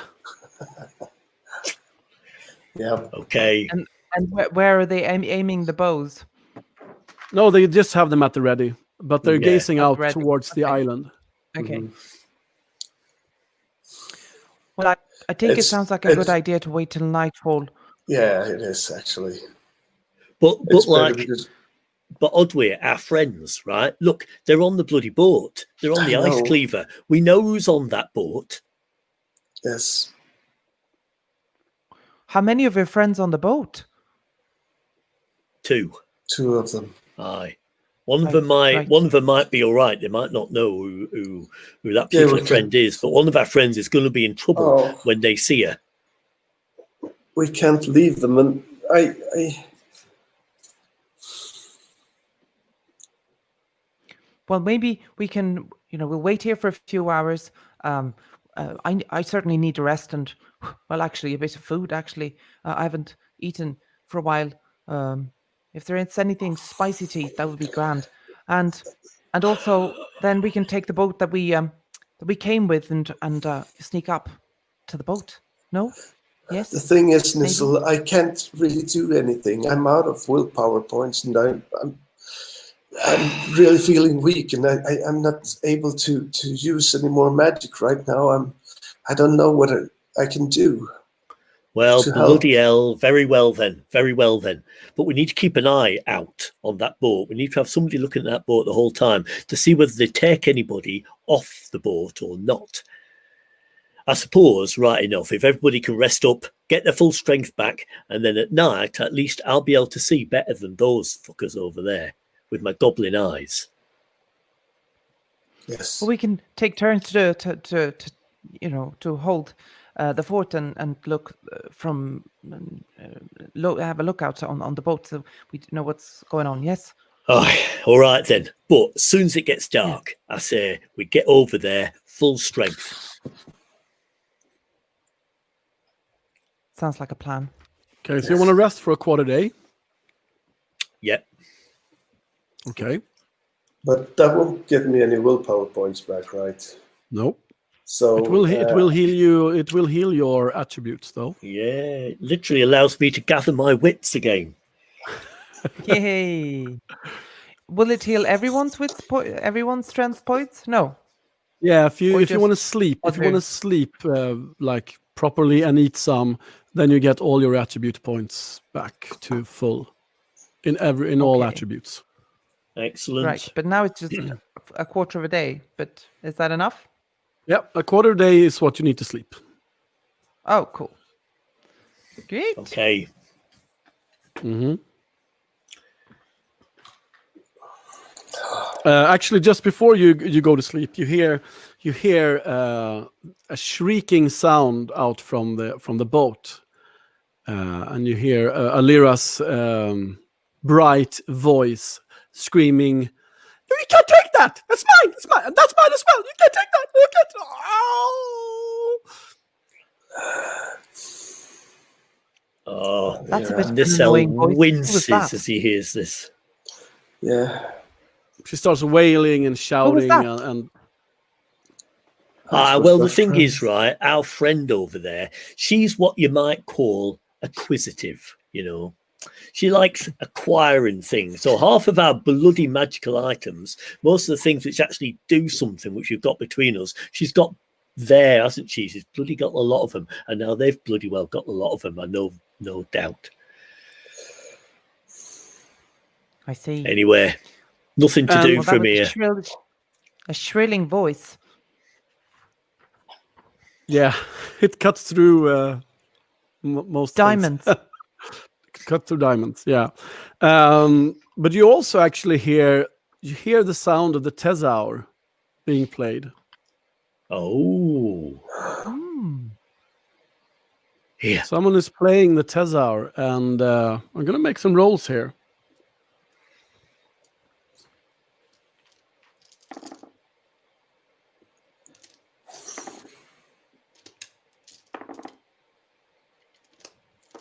Hmm.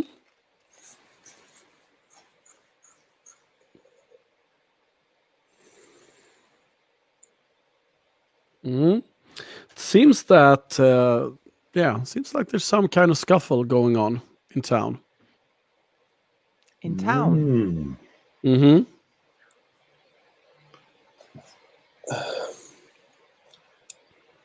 And do we The- see anything from our watch out there on the? Yeah, this is before you go to sleep, so maybe I don't know. Maybe you have to go back to your injured selves if you want to act on this. Because this is before back you go to to our- sleep. Actually, Yeah. yeah. Yeah. This happens okay. before because there will be no reason for them to wait to search the ship. So they search the ship like right away, and they find Alira. They find her stuff. They find the Tezaur, and it seems like someone is blowing it. And Dominic and Jacob, Nissel and Odwer will tell Serenella about what happens when someone hears the Tezaur being played. What's that Every- sound? Well, it's this magic flute, right? And you Every- play it, and this bubble like envelops you, and as you walk, people can't see you, right? You can go right through walls and all sorts. The question is, right? Do they have it now? does the enemy have this, or is this one of our friends? There's something And going on also- in town over there. Bloody hell, it's hard being out here on this island. It's like somebody might need our help there in town. Maybe there's somebody who could help us in the fight right now, but by the time we've had a sleep, maybe they won't be there anymore. And also, since you heard it, don't you feel an urge to have it? Because that's Yes. kind of what. That's what the scuffle is, because someone is blowing it on deck, and all creatures in a near distance, which is like basically everybody on the boat and some of the people around the boat as well, they need to fail an empathy roll, or they will want to take it by force. They become enthralled by the flute.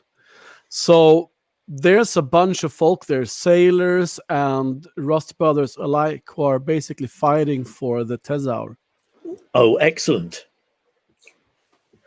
If the Rust Brothers cut themselves to pieces by themselves, that would be smashing. How they- many do we see? It's hard to tell because they're all moving, and it's 300 feet, so it's hard to tell. But you see that there are Rust Brothers, sailors, and even some villagers who are up on the ship and like trying to. It's a big brawl on the deck of the ship. So, do we perhaps want to go there before we rest? Is that it? Yeah. Well, Odweir, you're not going to be. You won't be able to help us with your magic, right? If we go now, have I got that right? Yes, Ah, that's right. bloody I hell, mean, but bloody hell. not after I've rested. I mean, I need to. Yeah, I need to do things. I need to. I know. You know. No, what? He doesn't have more magic even if it sleeps either. After he Right. slept, you won't be able to Well, have much more magic. like. I mean, rest is a smashing thing, right? But it's also a bit of a bloody luxury. Why don't we just get the bloody hell over there while half the Rust Brothers are tied up fighting half of the rest of them? Yes, I agree. Do you know what? We don't have any you know other what, choice. Aye, what? Do you know what, Nissel? What? I'm feeling a lot stronger, and I would love to kill me another Rust brother soon. I feel the urge coming on. Well, look, we've got a bit of an advantage right now, right? Because half of them are tied up in a battle with each other. Why don't we go over there now and see if we can lop off a few of their heads, stick a few arrows in a few others, while some of them are occupied? Yes. Yes. Thranella gets really excited. Yes. Okay, so you head back straight away. So the lost wits, and you're down one strength, Ingela, and whatever you got, Jacob, one empathy or what it was. The damage, you have to get that back. Oh, And so you haven't rested. very You're not well. Yeah. And I'll take okay, my broadsword back as well then. Okay. The guard. So the guard takes the extra mace instead. okay, so we're going over mob-handed, right? It's like everybody's coming. Or Everybody's coming. All everybody's 11 coming of you. to the party. Yeah. Everybody's coming to the party. You go in two boats. And since this will be some kind of the final battle, for it not to run 3 hours long, I would like you to narrate a bit, like what's your objective and how do you want to go about doing that? And then we'll do one standoff, like one fight, okay? Because if you want to take this Rust Brother down one at a time, we don't have enough time for that. So like narrate for me basically more or less how you want this to be. So we're going over in two boats, and then ahead of us we can see that some of the Rust Brothers are on the ship, right? Half more? No, you would guess maybe a third of the dozen. If there are a dozen of them, a third of them.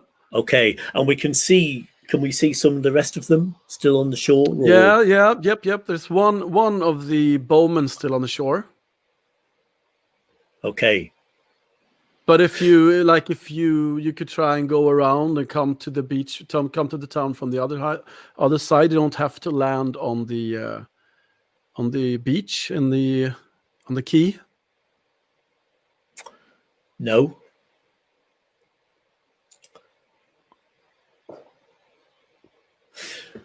I mean, Like we what may I'm as well saying go is, like what I'm saying is, directly. I understand you want to go there and you want to fight them, but how do you want to do that? Do you go for? I want to give you alternatives. I want you to tell me what you want to do, but there are lots of alternatives which you could do. Yeah.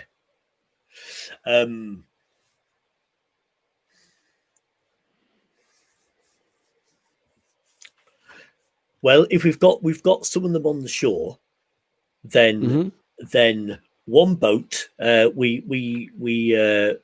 We send one boat to each side of them. So we split them up, Okay. and then we attack them from each side. Can we get the map up again, Doug? Is that possible? Thank you. So they're standing right under the black box there at the top. You see that there's like a beach there. That's where they're standing, because to the north of that is the island because the island is not visible on the map. So to the north of that beach, that's where the fortress is. So that's where you're coming from, and that's where the bowmen are. And on the ship is tied up. Actually, not in the quay because it's too. Oh no, sorry, retconning. The ship is anchored in the bay.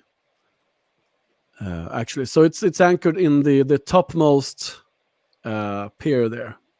So then we have some hills between us and the ship, right? Ship. Mm. Yeah, as for now, yeah. If you want to come straight from the north, come down straight from the north, yeah. Or even go to that beach, that north beach. You could head straight from the beach, but you'll be heading straight towards two bowmen there. Aha, there's where the bowmen are. Okay. Yeah, they're on the beach. Yeah, they're on the beach. Okay, but we could. But in terms of getting out a boat, there's rocks there, and then otherwise, really, we're heading into the bay itself, aren't we? Yeah. I think you want to go for the bay? Yeah. Okay. Yeah. We want to go for the ship, right? I don't know. the bay. I mean, because Could you take them out? Could you take the bowmen out? I could try. I mean, Both I of can you? I can of course try as well. But Serenella, does she have a bow? I don't have a bow. The only weapon I have is a short sword, but it's a very strong weapon. So I've got the path of the blade. So she's really, really strong with the short sword. But she has no other weapons. No. But she's fierce with that. One of the guards two of the guards of the mayor has bows. All right. I think we should just go to the North Shore. No, go to North Shore, because we outnumber them. Even if there are two with bows, we can fire from the boats. We have one boat coming to the left and one to the right, and then we can outnumber them there on the beach if we haven't finished them off from the waves. Yeah. Mm-hmm. Okay. And then so we both march on boats the go town. for the North Shore, and then you march on the town. Yes. Openly. Yes. Openly, we try to hide, of course. And we. I mean, the thing is that some of the villagers are now actually fighting with the Rust brothers. They might be fighting with the Rust brothers over the Tezower, but Nissel wants to try and capitalize on this by trying to encourage the villagers to rise up against them. Okay, you can't sneak and arouse the villagers. That's two completely opposite things. That is true. I admit. Unless you want to split the flaw party. in the plan. Let's not split the party. No. We That- don't this, split this, the is, this party. is exactly what I meant. There are different options. You can try to arouse the town, or you can try and just surprise them by sneaking up and taking out a few at a time. You could do other things as well. So I mean, it's Okay. Well, let's charge. Actually, what's that? Let's charge. Let's charge. I was think- about to say I mean- almost the opposite. That we're going now because some of the Rust brothers are occupied with the brawl on the boat. So if we take them out, the other ones sneakily along the way without attracting attention, the ones on the boat, that probably works best. Before we know it, half of them will be dead. Yeah, but can we sneak up on the bowmen? I mean, they. no. But if you take out them, I if you can take them out, and then you can sneak after that. Yeah. If there are no others there. Yeah, We start by taking them out. let's do that. Try to take them out. Good. Okay, take Bowman It's a out and then plan. sneak and take out a few at a time. Yeah, Yes. your I plan. hide under my shield. Okay. Yeah. Yeah. And Okay, I'm so- also, that's good for you to know, I'm very hard to catch. Because Yes, a you halfling are. is But very you hard only to have catch. one willpower point at this point. So I do, I know. But, you know, so you want to push some rolls. You want to push every roll you get, yes, basically. of course. Okay. Okay. Oh, no, not every roll. If you get a lot of ones, on attribute dice, maybe not. But yeah. Okay. So the way we're going to do this is the Bowman situation. We're not going to play that out totally. You're going to get one round each. Okay. And since you are 3-2, I'm going to rule that yeah, exactly. So you roll for your bonus cell 1 round, and I'm going to roll for their archers 1 round. Okay. Okay?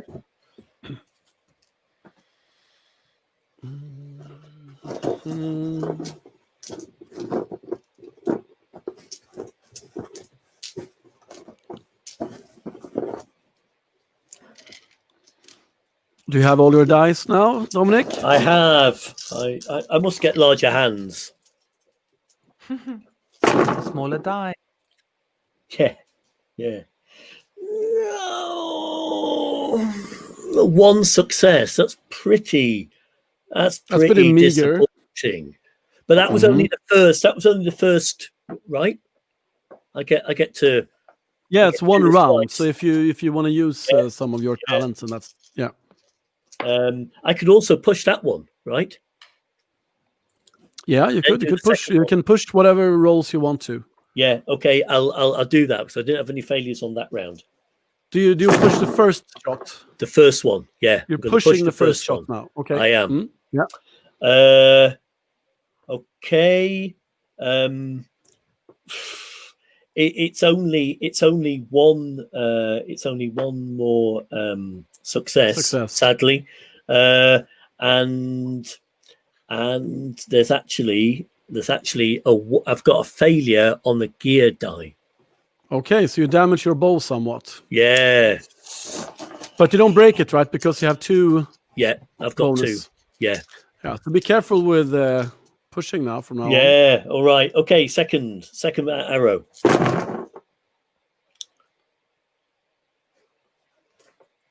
So that's 2 successes. Total No, from for the all your sec- shots. For No, the second one. from Okay. the second one. Yeah. All right. Okay, and you don't So want to that's push 4 altogether. that.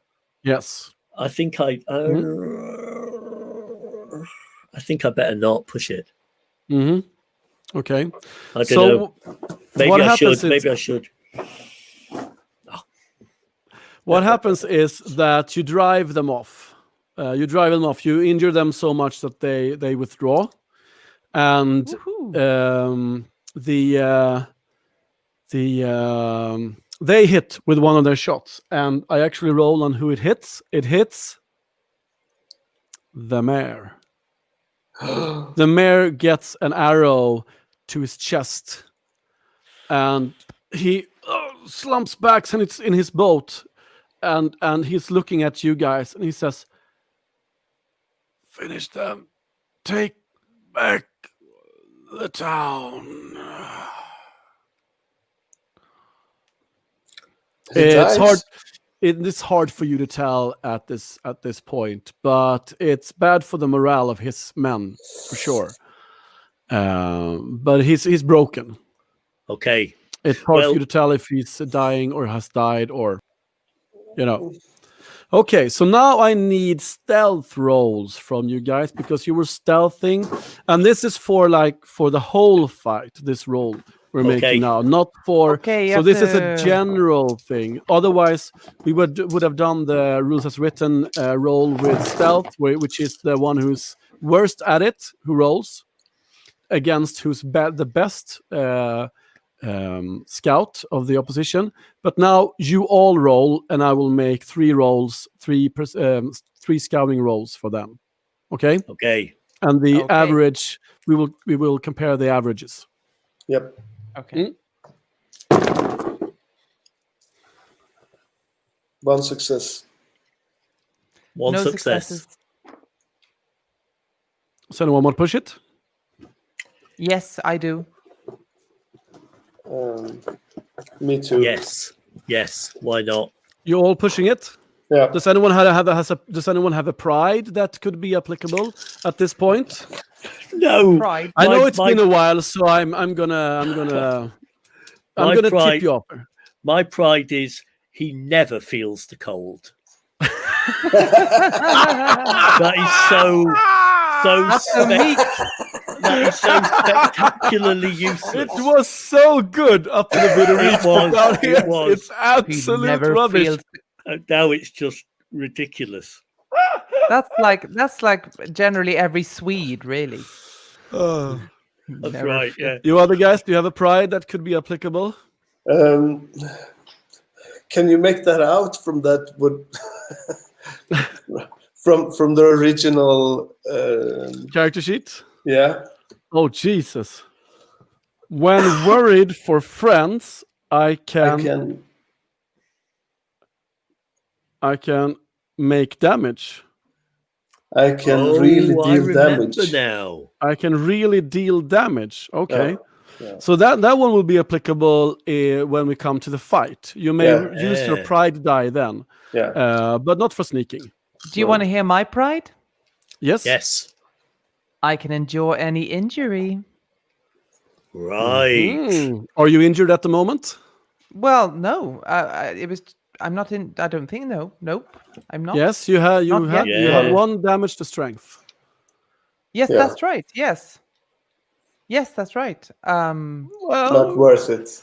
I've been kind of. No, it's just 1. But I could have used it before in the boat. Never mind. Never mind. No. This is to get a pride die, the D12, which you can roll with your stealth because you're injured.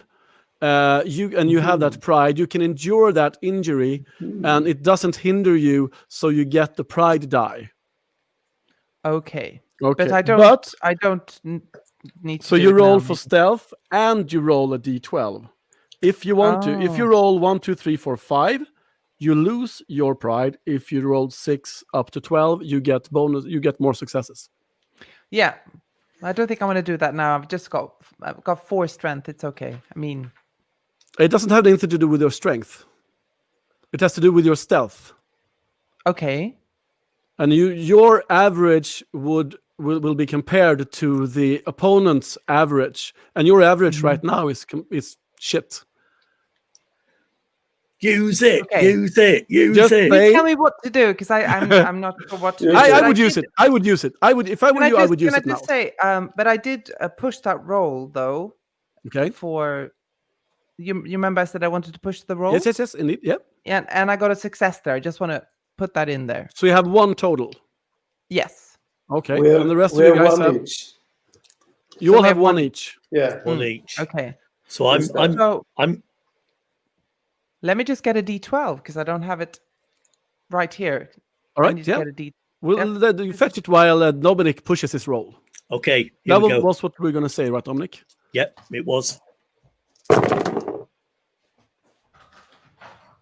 One more success and 1 damage. To agility. No. Yes. Is it? Yeah. it's agility. It is. Yeah. Yeah. Too bad. And Jacob, you got 1 after pushing, right? Or did you push, or didn't you want to push? I didn't push. Do you want to push? I can push. Okay. Yep. Need those willpower points. You but do, no, don't nothing. you? Nothing more. Nothing. Okay. And no more willpower points either. No. Okay. Okay, Ingela. Roll the So, pride yes. die. So what did you say? D12 and help me out. Yes, the D12. You do not want to roll 1, 2, 3, 4, 5 because then you lose your pride. You may pick a new one next time we play. But if you roll 6 and higher, you will get extra successes. If you roll a 12, you will get 4 successes for the group. Okay, so I'm just rolling this. Yes. Roll a D12 and tell me what you get. Okay, thank you. 2. A 2. You lose your pride. Fuck. But more successes would have been Why needed did I do because that? the thing is that since they got 2 successes average, they beat you, which means that your stealthing fails, which means that you will face harder opposition in this final battle. You will face off with the leader and her 2 strongest bodyguards. Oh, freaking frick. Great. Okay. Thanks a lot. 3 versus 3. Had you succeeded with the stealth roll, you would have faced off with lesser opponents. Okay. But it's not 3 versus 3, right? Because we've got all these guards with us. Yeah, and they're facing off with the rest of them. Oh, fair enough. Oh, initiative cards, guys. Yes. Bring out all your shit now for this battle. Yeah, so I'm going all 2 for you, Dominic. 2 for you, Dominic. 2 for me. 8 and 10. What? Neither. Sorry. Could you do that again, Sorry. please? Ingela, 2. 8 it is. Yeah. Jacob, 4. Yep. And for them, that's 9. let's see now. That's a 9. That's a 9. Fantastic. It's a 6. No, it's a 9. It's a 9. Sure looks like a 9 to me. Ah, okay. So it's Jacob, Ingela, Dominic, and then them, right? Or was it the other way around? Jacob? Yeah. I think it's Ingela, Ingela then first. Jacob. Okay. Ingela, Sorry. Jacob, me. Paint me the situation here, please. Yes. Yes, Thank let you, me see them. Jakob. Yes, so you all face up in the middle of the town square, right beside the crashed cage, right outside the inn, and Barak is out there. He's fighting with some old polearm that he's had hidden somewhere. He's out there fighting, and you see, you actually see, you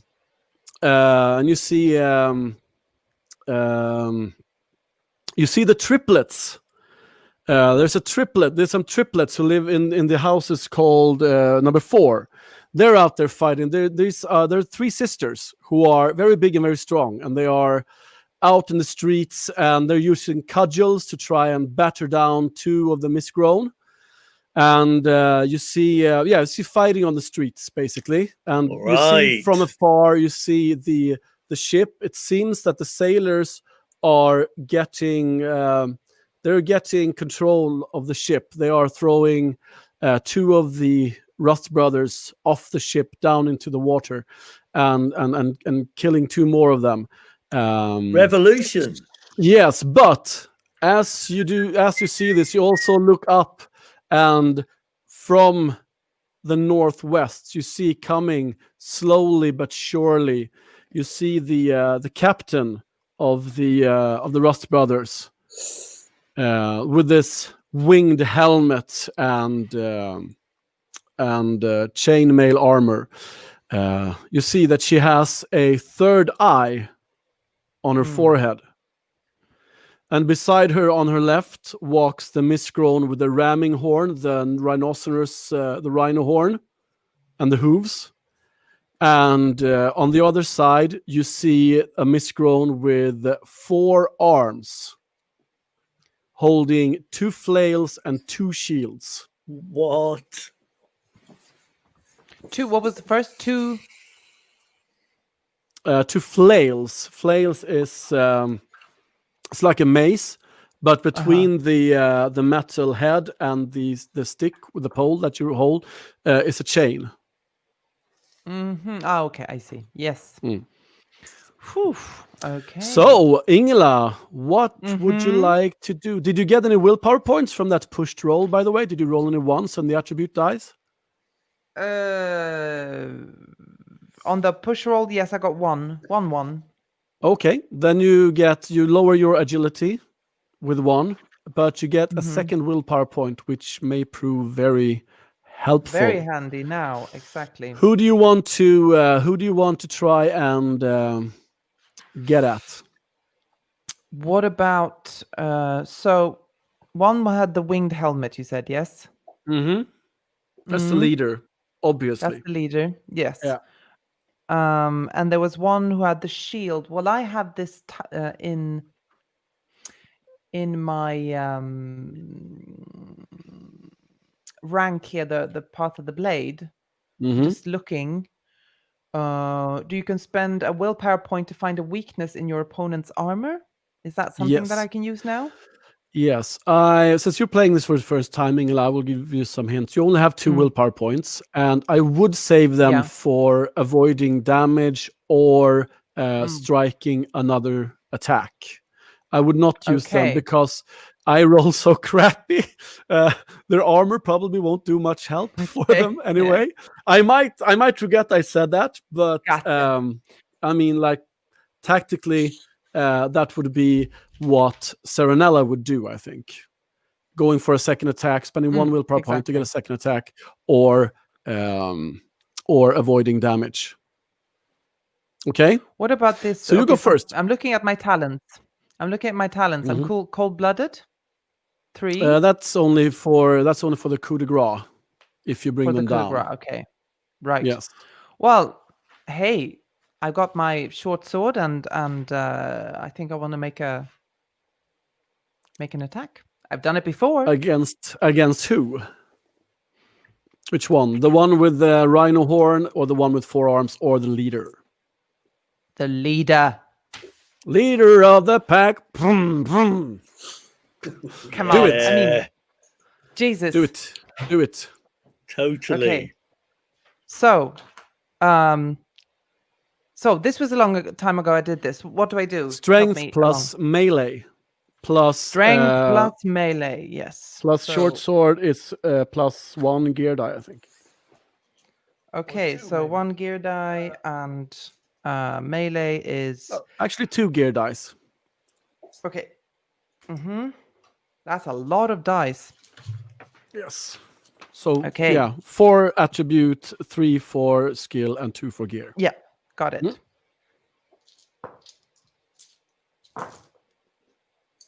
2 successes. Okay. Do you want to push it?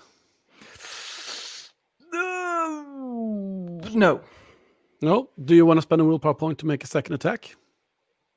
Yes. Okay, make a second attack. While I roll for some armor on the leader, you said. Yes, of course.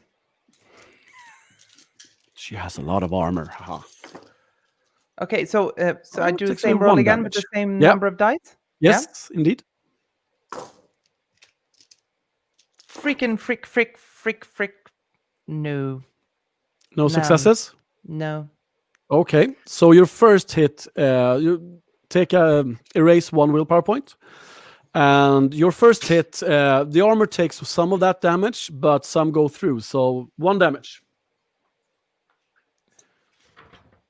1 damage to my To her strength. You don't get damage. You erase a willpower point. yeah. And Okay. you have 1, so you have 1 left. Yes. That's your turn, Jacob. Yes. First, I want to hear.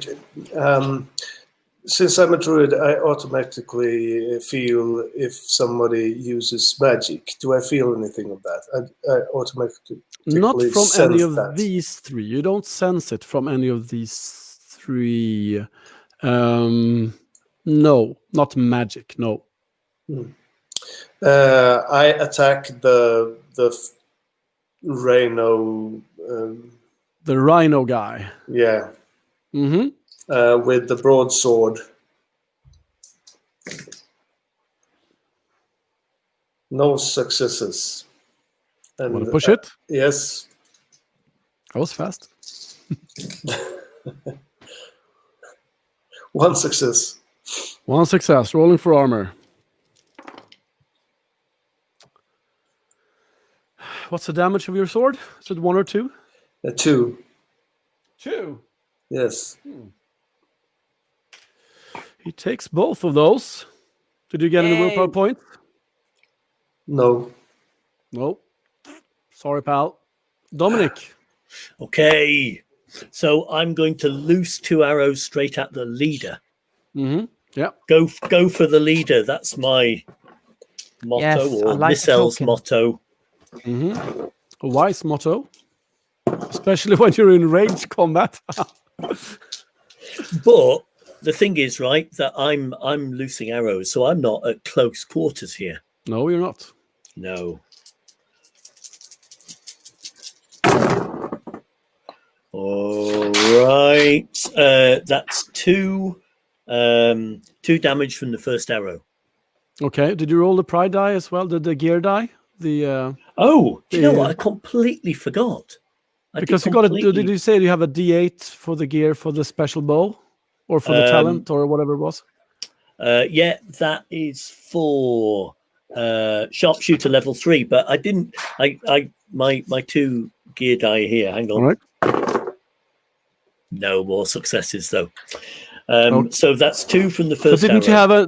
you have a D8? Oh, I rolled that, but I only I got a 4 on that.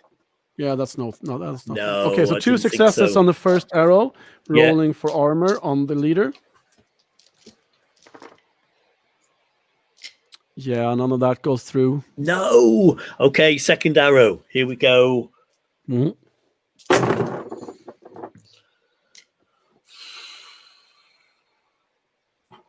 To roll all your dice. Don't you have like 13 dice, one of which is a D8? Yeah, I mean, it's a lot of dice here. But I got a 3 on the D8. I got 1 success, right? 1 success.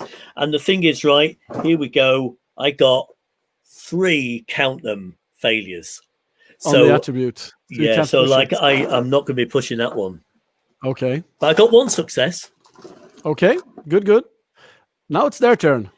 Did I? That didn't do anything? I didn't. 1 success, you said. Oh, sorry. Yeah. Rolling. Oh, it actually goes through. So 1 more damage on the leader, right? Good there, Dominic. Okay.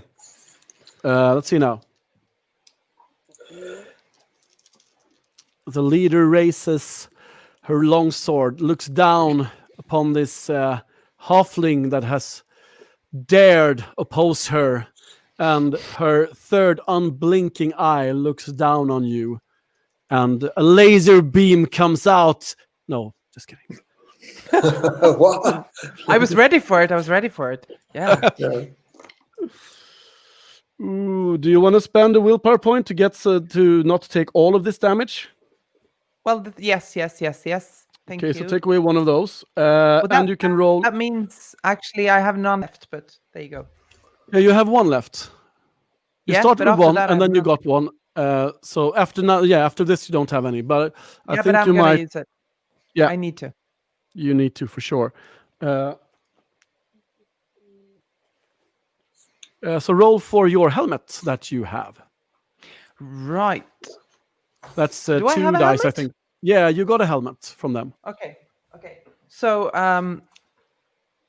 Is helmet is an open helmet, and I've got 2 It'll be there. Is it an open helmet? Let's make a close one. Let's make it a close helmet. 3 dice. Roll 3 dice. You need a 6 here, or preferably 2. 3 gear dice, yes? Yes. Okay. Let me just find. Where is everything? It's all running away from me. Tra la la. Tra-la-la-la-lee. Okay. This is a very, very cheerful halfling who's staring into the abyss. Mm-hmm. 1 success. 1 success. Okay, so you take only 2 damage to strength, which means that now you only roll 2 strength dice for your attack next round. Yeah. Yes. And the rhino guy, Jacob. Yeah. You've taken some of his strength down, but he backs up a few steps and then just tries to ram you with his horn. Mm-hmm. That's not nice. He says But unnecessarily. he's not that strong anymore, actually. So yeah. Do you have an armor? Yes, I have leather armor. I have a small shield and an open helmet. 2 for the helmet.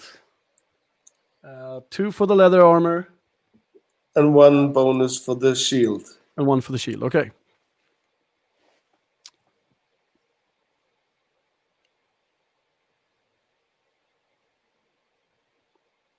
Any successes? Oh, sorry. Oh, You need to roll them as well. yeah, I know. I am just You're just raising the suspense. 1 success. Okay, so you take away 1 damage there. So you only take 2 damage. Mm-hmm. Okay. And you're not broken? Are you? And where do I put damage to strength, or? You get broken. Make Yeah. a critical injury roll, please. Come on, Odwin. For No. blunt force. And our healer as well. Yep. And what is that? A Where do I- D66. Roll a D66. 1 and a 6. Which one was the 10 and which one was the singles? You have to roll them one at a time, you know. You can't roll both and choose. That takes a talent that Alira has to do that. Mhm. Alira could choose between 61 or 16. Okay, So so how do I- roll again. Roll 1 die at a time. 6 and 5. Oh my god. Oh dear. 65. Yeah, You roll a 65. yeah. The rhino-horned Rust brother backs up a few steps, looks at you with hatred in his eyes, and then with as much force as it can muster, it runs towards you, and the rhino's head hits your skull and crushes it. And Odvir goes down, and his magical brain simmers out onto the streets of his hometown.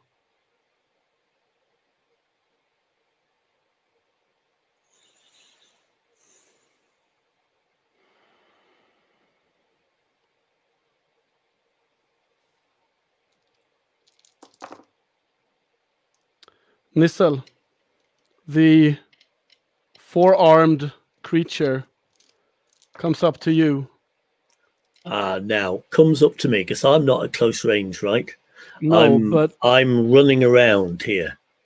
do you have something that says that you can't be caught and hit? Because I will totally agree that you can leave your opponent and take shots next time it's your turn. So I can dodge for free once every round, and I have +1 for every dodge. Okay, so roll a dodge for the first attack.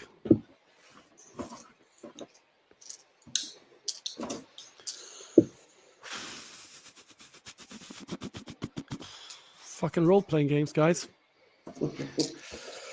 Fucking role-playing games. We're sorry, Henrik. Can we commission another one from you?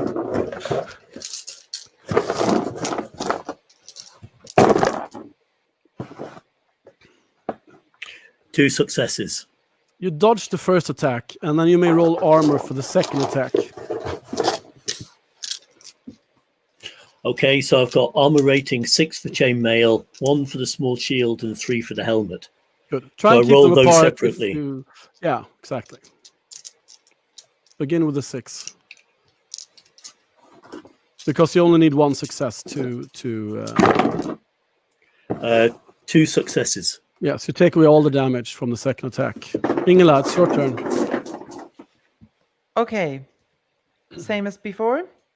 Indeed. Yes. Okay.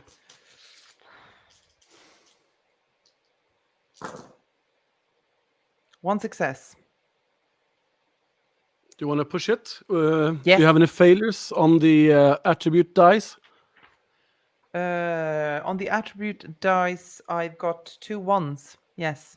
Oh, you do not want to push that, because then you'll break yourself. Okay, so I'm not going to push it. Nope. Oh, we gotta. Did you see that? Yeah. No. So I'm not pushing it. No. No. And it just says cling in the armor. Nissel, your turn. Nissel's head is in the whirl. Of course, he can see his dear friend lying there. This horrible, terrible picture.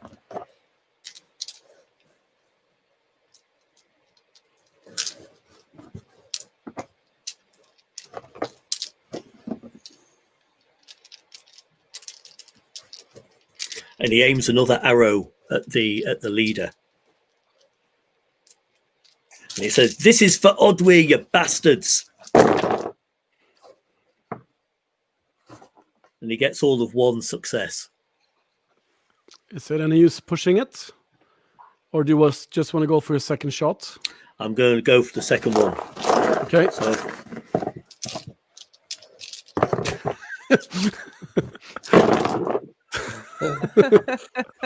That's right, Hobby.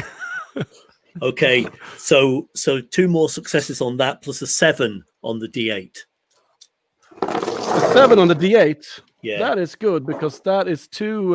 That is 1. Let's see now. Where's the 7? Where's the 7? I have no 7 on my D8. There it is. 1 extra. Okay, so the first hit was just 1. It actually goes through the armor. Yes. The first hit was 1 and damage 1, right? For the bow. Yes. Yeah. And the second hit was 3 successes. Yes. No one, so armor's keeping up here. Oh, she is at death's door. But now it's their turn, and she looks down at the halfling and tries to hit you again. Roll for your armor, please. So I didn't say she's wielding a longsword. By the way, sorry, I didn't say that. She's using a longsword, Yes, and I need to roll for armor now. Did you say? yes, indeed. 3 dice. Okay. Yes. Okay. Anything to kill a rust brother. 1 success. There you go. Just 1 damage then. 1 So you're down damage to 1. You're 1 to your strength. Yes. So you're down okay. to 1 in strength. Okay. And do you want to dodge there, Nissel? Yes. If any avid Forbidden Lands players are watching, we are using the simple rules for the fighting. And since Nissel has this thing that he can dodge for free, we don't use dodge and parry when we do fights, so he can get full access to his dodge. So it's so he's the only one dodging. 2 successes. 2 successes on the dodge. Okay. That means that just the second hit hits, and that was the lesser of the ones. It's 1 hit, so, and it's a fail. So I'm rolling for armor. Yes, you haven't rolled. You have more to roll. That was the dodge I rolled for. Oh, that's a dodge. Sorry. You 2 dodged the successes first on one. the dodge. Yeah. And the second one you get. Yeah. Okay. Good. Yeah. 1 success on the armor. Okay. Then you take 1 damage. Well, I haven't done Strength. the shield yet. Okay. Yeah. Do the shield and the helmet as well if you want to. If you see if you don't get any damage at all.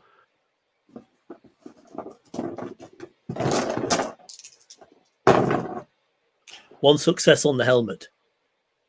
No damage then. Ingela, your turn.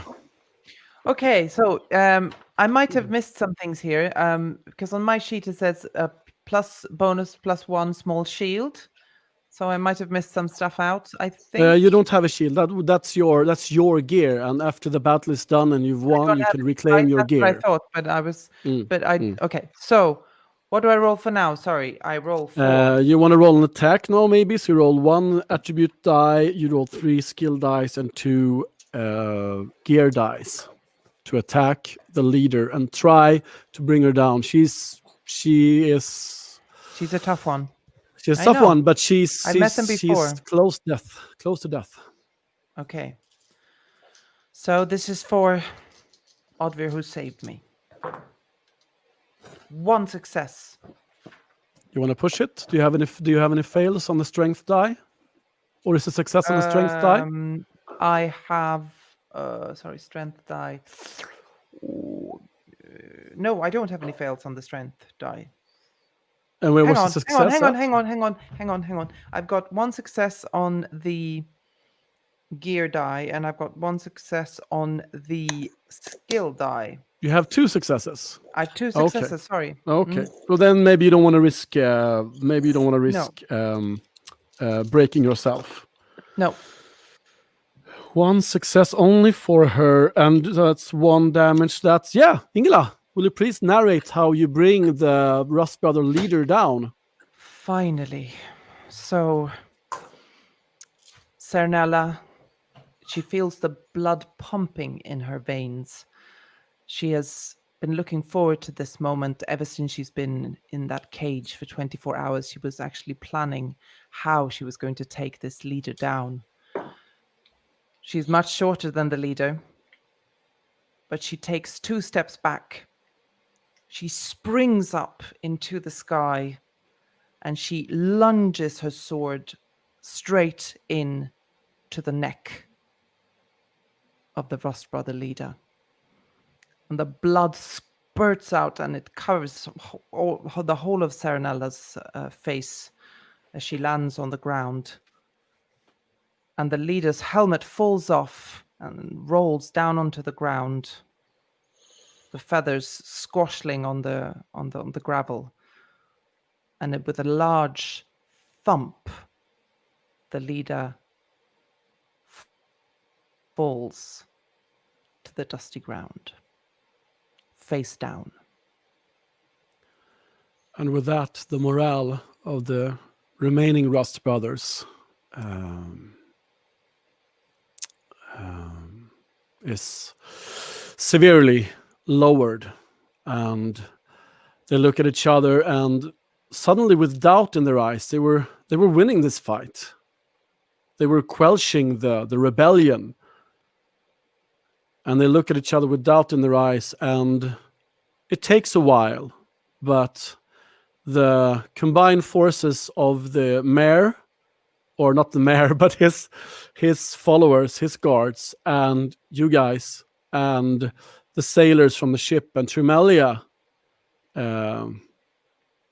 nonetheless, and you managed to defeat the force of the Rust Brothers, who had kept Stone's Shore hostage for this past 24 hours. And as Odvir lies there, a young woman comes out from the crowd. It's Delana from the Odvir prequel. And she sees Odvir lying there, and she kneels by his side, and she touches his chest, and she starts crying. And she apologizes. She says, "I'm sorry, Odvir. I'm so sorry. I'm so sorry. I'm never going to get to tell you that. I'm so sorry for the way we parted, and I wish you'd come to me first. I wish we could have talked again. I wished for so many things." And the town is mourning the loss of its most famous and most renowned inhabitant in all of its history. It's a sleepy fishing village. It had never known a hero before that had come from that village. And now suddenly tales were spreading of the band of fours, and among them a tall, extremely skinny druid by the name of Odvir from the coast of the Margelda plain.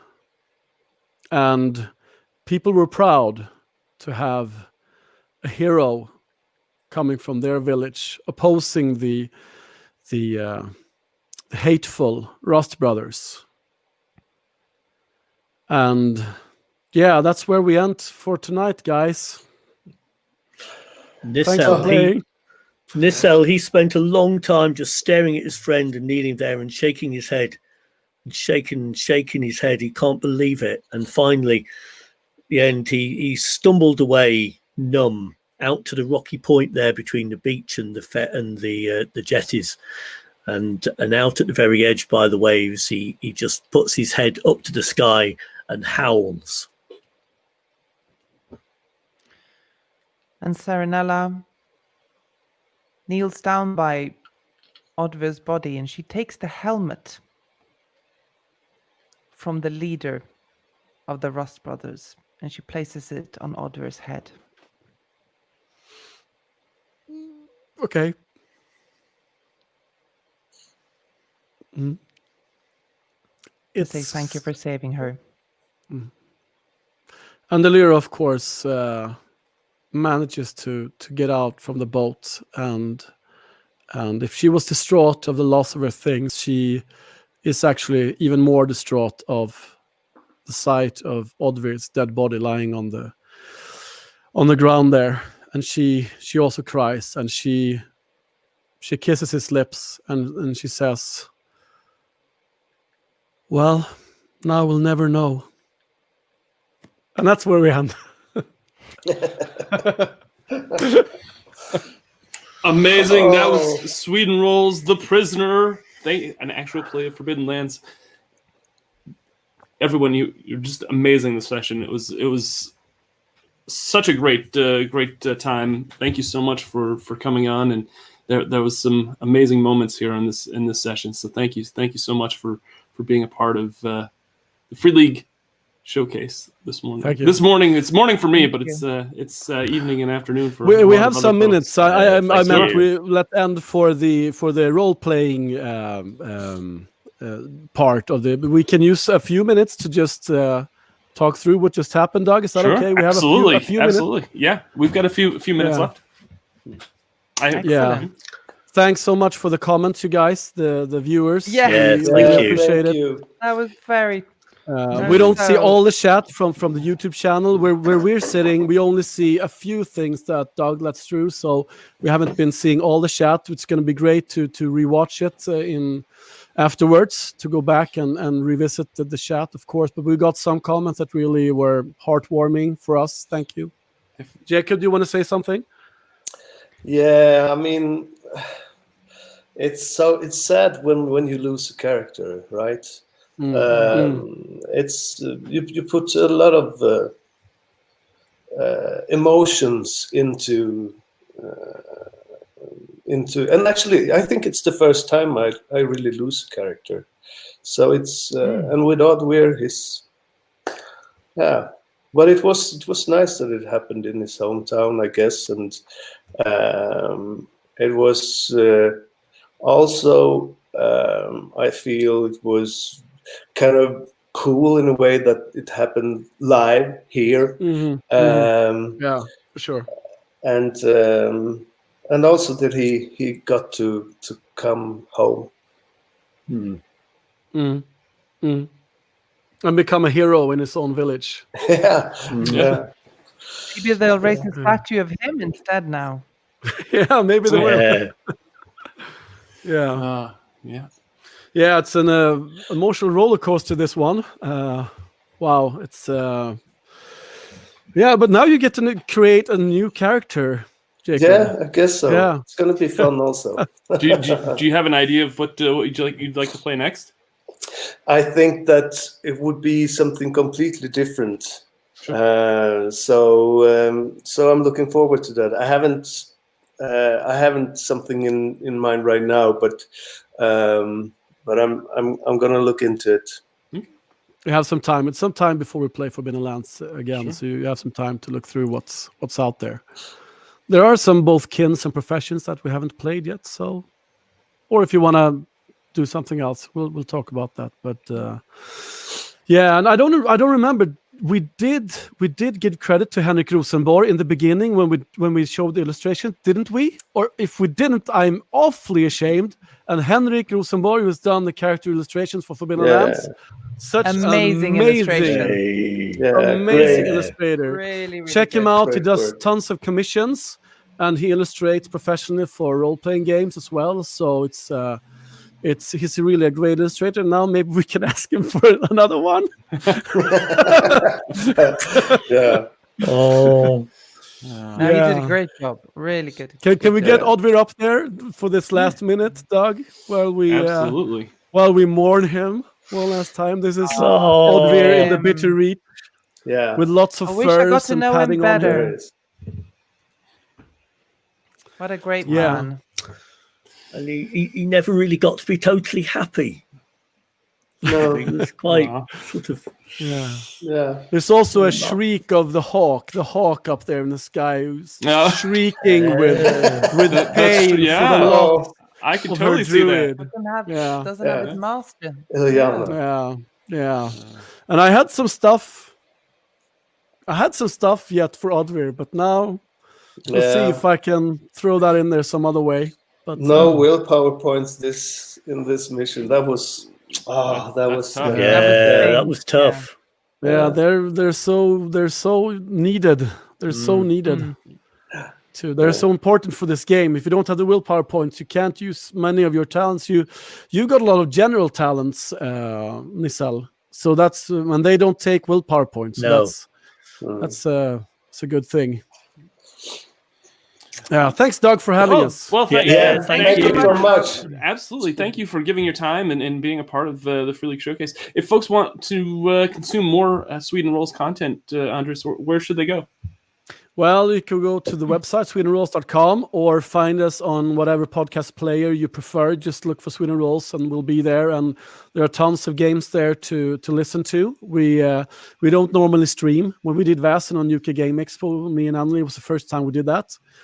Before that, it's an audio-only podcast. Sure. But we have 2 years worth of content and a lot of interviews with Thomas Hernstam and Erik Granström and a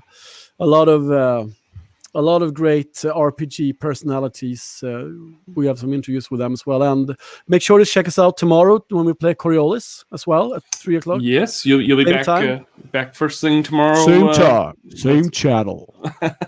Playing Coriolis, which I'm really excited about. Let's hope no one dies. That's a great tomorrow. game. Yeah. Does everybody want to say their Twitter handles? Does anybody use social media? Does anybody want to? If folks want to follow, sure. If folks want to give their social medias out, so viewers want to, feel free to do that. Absolutely, yeah. Sure, mine is at Dominic JK on Twitter. Sweden Rolls has a Twitter handle as well, of course, And Instagram and Facebook. And Instagram, Sweden Rollers Instagram as well. My Instagram is Ingelotta, INGELOTTA. Ingelotta. And my Instagram is Jacob H. Hansen, I think. Very, very. This is how bad I am at social media. I don't even remember my handle on Instagram. No. So you'll have to look up Sweden Rolls and you'll find me there somewhere. Perfectly fine. I just figured, you all did such a great job. I'm sure that there's viewers out there that would love to consume more of what you do and follow along all the other projects you have going on online. So, all right. That is going to do it for this first section. We'll be back with a session later. Give us about 30 minutes, and If you haven't already, hit that subscribe button down below and hit that little bell notification. That'll let you know every single time we go live or upload new content. And if you enjoyed this session of Forbidden Lands from Sweden Rolls, hit the like button down below. All right, that's going to do it. We'll see you in a little bit. Thank you, everyone, for giving your time.